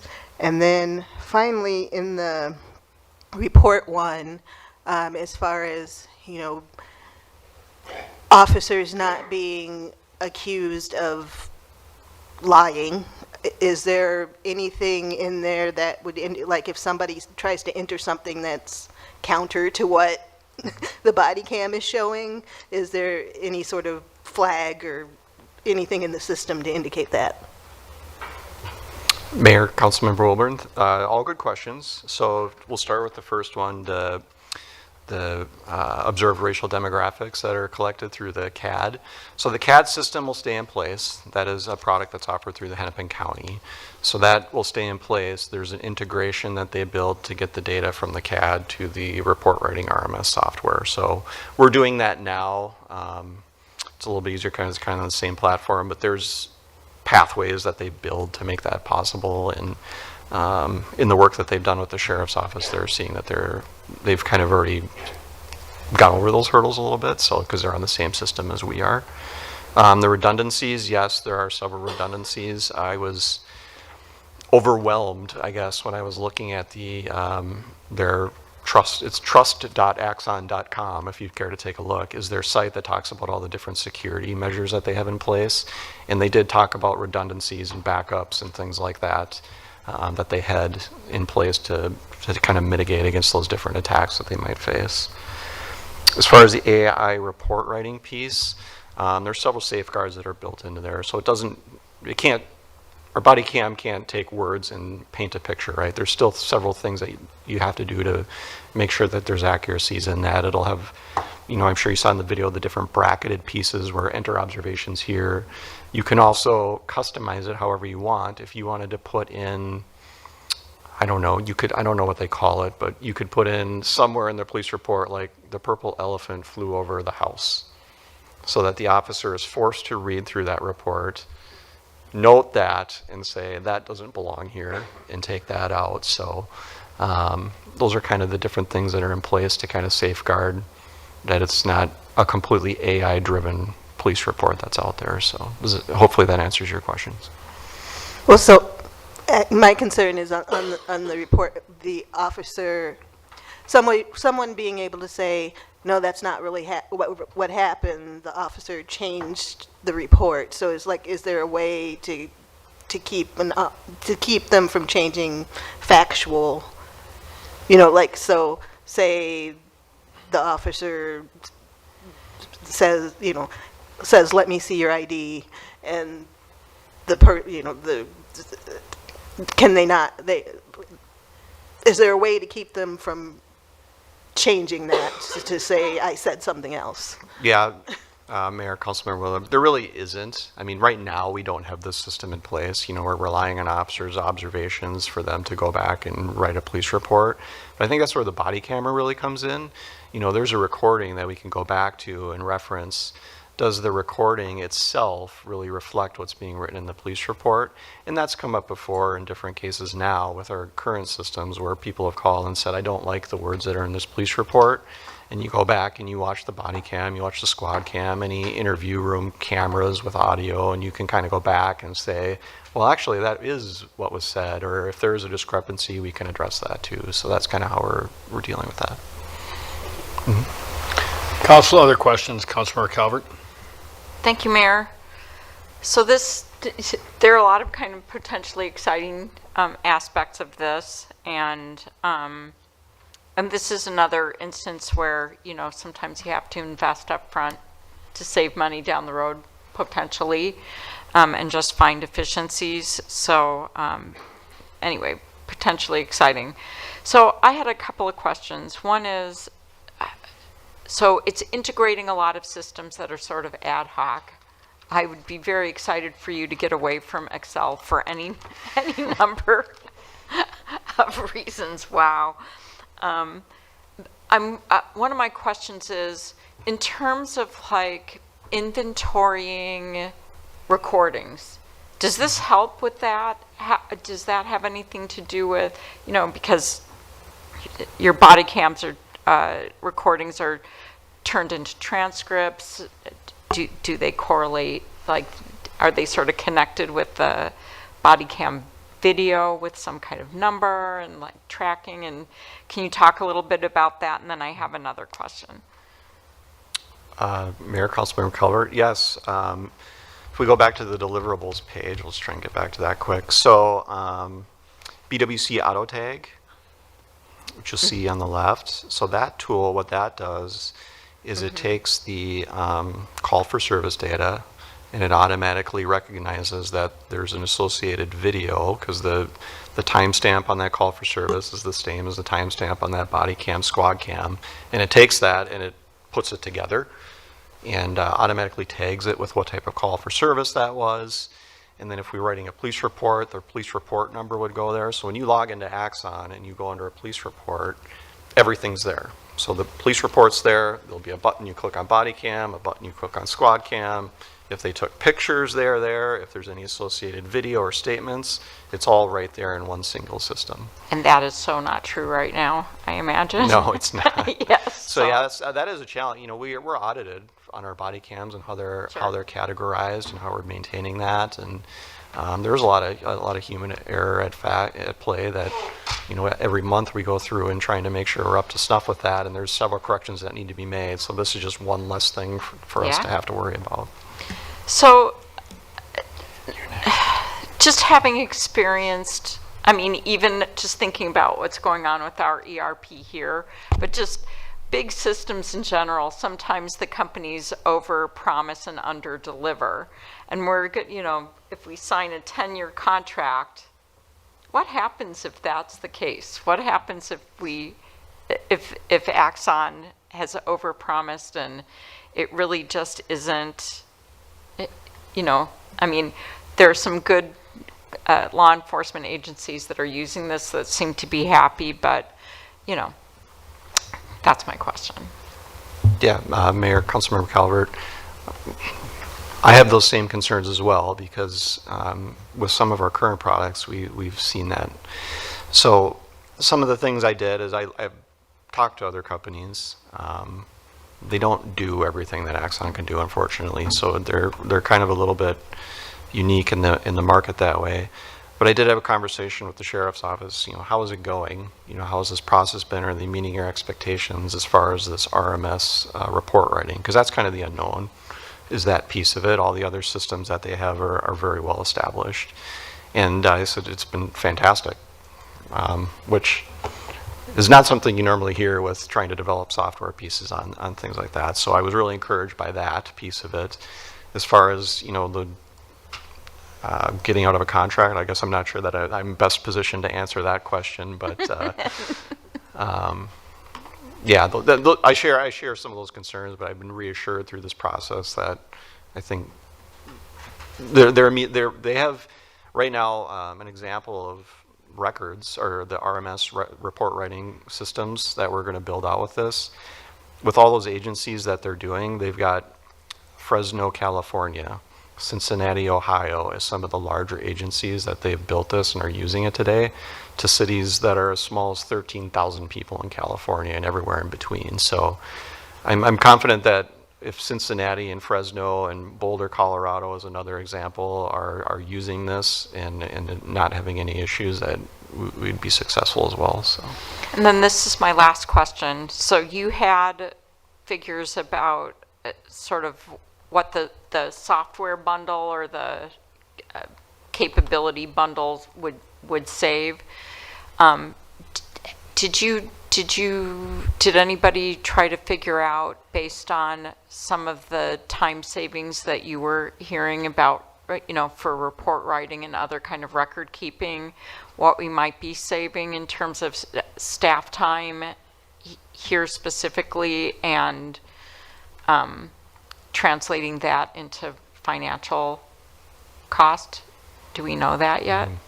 Or just like, I'm just thinking it's a projection, just like this is, Yeah, Mayor, Councilmember Coward, the only thing I really had to draw from was that study from Fort Collins that kind of talked about the time savings and report writing. Is that going to be the same for us? I'm not really sure how that's going to translate, because they could have different systems or different requirements for reporting out there than we would. So I haven't really explored that avenue yet, but I think that it'll take a little time to get it fully implemented, but that's something we definitely need to look at, is where are we saving and being more efficient, and is there other ways that now that this product is here that we don't need certain other things too. So thank you. No, I guess the answer is no. But thank you. Thank you. Very good. Thank you. Are there other questions? Councilor O'Malley, are you? I think my question was answered in that the estimated time savings isn't included in these projections yet. Right. Can you just, I think I probably missed it, just that we talked about looking at the costs. It looked like it was 1.5 million more than kind of our ad hoc system, but it doesn't include a lot of extra features that are going to be included. And so based on that, we'd actually save roughly 400,000 a year. Is that correct? Or there was another sheet that the 10-year contract price was estimating to save 400,000 a year. So is that based on what we would pay for those other services if we also included those? I'm just trying to understand where those numbers are coming from, just real quick. Yeah. I think it sounds great, by the way. I'm just wanted to figure out what I was missing. Yeah, so, Mayor, Councilmember O'Malley. So it's kind of, I don't know if you want an analogy to the insurance world. It's a kind of the bundle and save model. So if we were to take on just a certain part of this now and not do it as a whole, there would be additional costs if we wanted to bring the different parts on at a later time. Is kind of how they form their kind of models and their services around. So that's kind of where that's at. But you are correct that it is a little bit more than if we were just keep what we're doing and not actually look to add any of the things that we don't have now. But just feel that looking at just draft one report writing alone, you just can't really put a price on that. The time savings alone could pay for itself. Potentially. And that's something that only Axon offers. There's not other companies that are currently have the advances that Axon's been able to do in that area. So great, that explains. Yeah, thank you. Yep. All right, are there any other questions? And my questions were answered as well. So we can go to comments or a motion, but comments, anyone? Councilor Calvert? Yeah, I was really excited to see this. I know what it can mean, and I hope that what they are promising is also what is delivered, because that would just be really great. And eventually, I would love to know, like, what happens if it is over-promised and under-delivered, and how do we unwind if it's really not working out, which I'm not anticipating. But I just, this is the kind of thing I wish every city had the ability to do something like this, just to,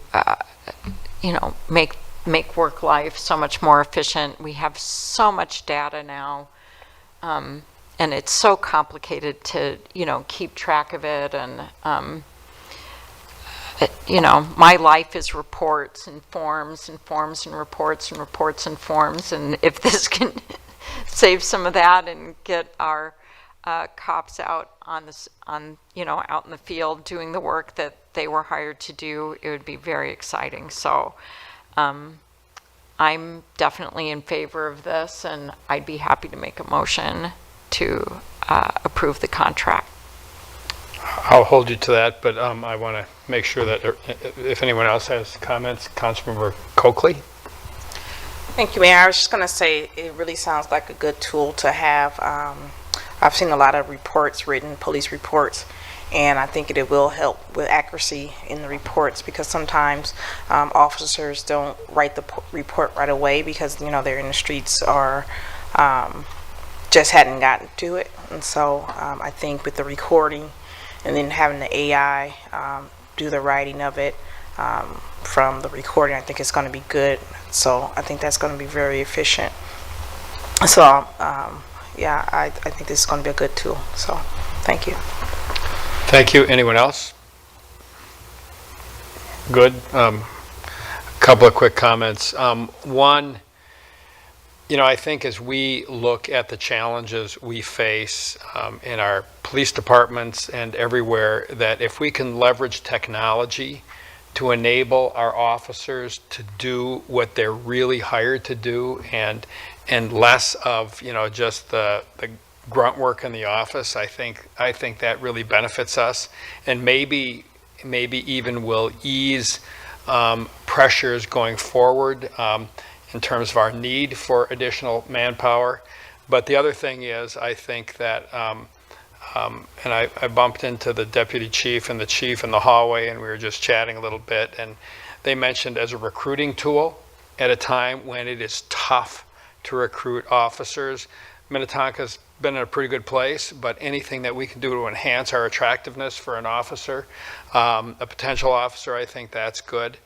And so I'm excited about this. I think the only probably negative or concern I have is this whole it's technology. We need to leverage technology, but every day we read about, well, Google was hacked, or some big multi-billion-dollar company gets hacked, and information is stolen and things like that. And that can happen to us, whether they have this or not. But I mean, it's just that I always try to be a little leery of technology solutions, because I think you do increase your risk a little bit. But I also think that the benefits and the productivity and the opportunity it represents is very well worth it. And so I think there's a lot more reasons to say yes. And let's just be cautious. I mean, with any new technology, let's understand the downsides. But I think the upsides are significant, and I'm strongly supportive of it. So let's see, Councilmember Shack, did you say you'd make that motion, or was it no? Councilmember Calvert. Excuse me. Go for it, if you don't mind. Thank you, Mayor. I'm going to get back to I would like to make the motion to approve the quote, which I'm not going to say the number for, at the statement of work for the implementation of standards and records for the Minnetonka Police Department and the Sourcewell piggyback agreement and the Sourcewell contract. Very good. Is there a second? Councilmember Wilburn. I second. Got a motion by Councilmember Calvert and a second by Councilmember Wilburn. Ms. Larson, please call roll. Coakley, Yes. Foster Bolton, Yes. Shack, Yes. Wilburn, Yes. Calvert, Yes. Romalee, Yes. Wearsome. Yes, motion carries. Next item is item 15, appointments and reappointments. And I have to pull this up because I'm supposed to handle this one. Bear with me a second. Oh, it is. There we go. Oh, thank you so much. I don't need my glasses for that either. So we have a Sustainability Commission Young Adult reappointment. And the recommended action, I'm pleased to say that Molly Burr has expressed an interest in being reappointed for another year to the Sustainability Commission. Her term will run July 1, 2024 and expire, I guess it's not a full year, and expire January 31, 2025. So I will make that motion if someone would second it. Well, Councilmember Calvert. Molly used to be my next door neighbor, so I will happily second. She learned everything she knows from you, probably. But anyway, so we've got a motion. I made a motion, and Councilmember Calvert seconded it. Ms. Larson, please call roll. Coakley. Yes. Foster Bolton. Yes. Shack. Yes. Wilburn. Yes. Calvert. Yes. Romaili. Yes. Wearsome. Yes, motion carries. Next motion is for adjournment. It's everyone's favorite one, but we do have an EDA meeting tonight. So would somebody like to make the motion? Councilmember Wilburn? I move adjournment. Is there a second? Councilmember Calvert? I'd like to second. Okay, we've got a motion by Councilmember Wilburn and a second by Councilmember Calvert. All in favor say aye. Aye. We are adjourned. And since we just had a break, we are not going to take another, and we are going to go to the Economic Development Authority meeting. And I will say that tonight is still Monday, September 23rd, 2024. This is a meeting of the City of Minnetonka Economic Development Authority. I will call this meeting to order and ask Ms. Larson to please call roll. Shack. Here. Wilburn. Here. Calvert. Here.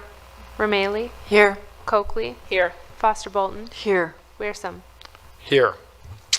Next item is approval of the agenda, and we have an addendum. So is that Ms. can take it. Ms. Dahman? Very good. So there's one item for your consideration on the agenda. Similar to the regular council meeting, an agenda item regarding pathways to home ownership is being proposed to be added as item 5B. So that, Mayor, turn it back to you. All right, thank you. And so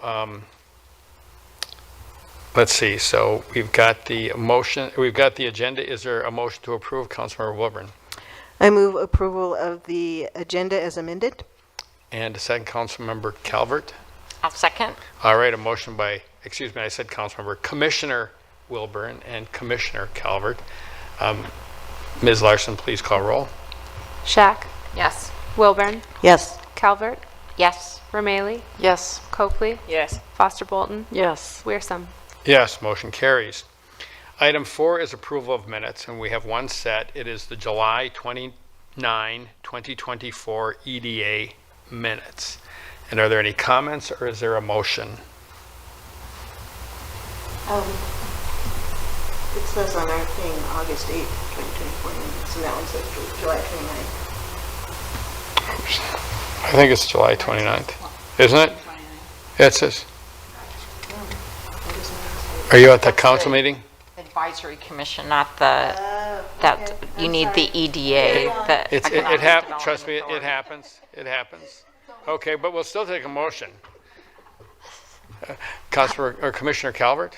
Thank you, Mr. President. I move approval of the July 29, 2024 EDA meeting minutes. Excellent. And a second, Commissioner Shack? Thank you. I'll second. All right, we've got a motion by Commissioner Calvert and a second by Commissioner Shack. Ms. Larson, please call roll. Shack. Yes. Wilburn.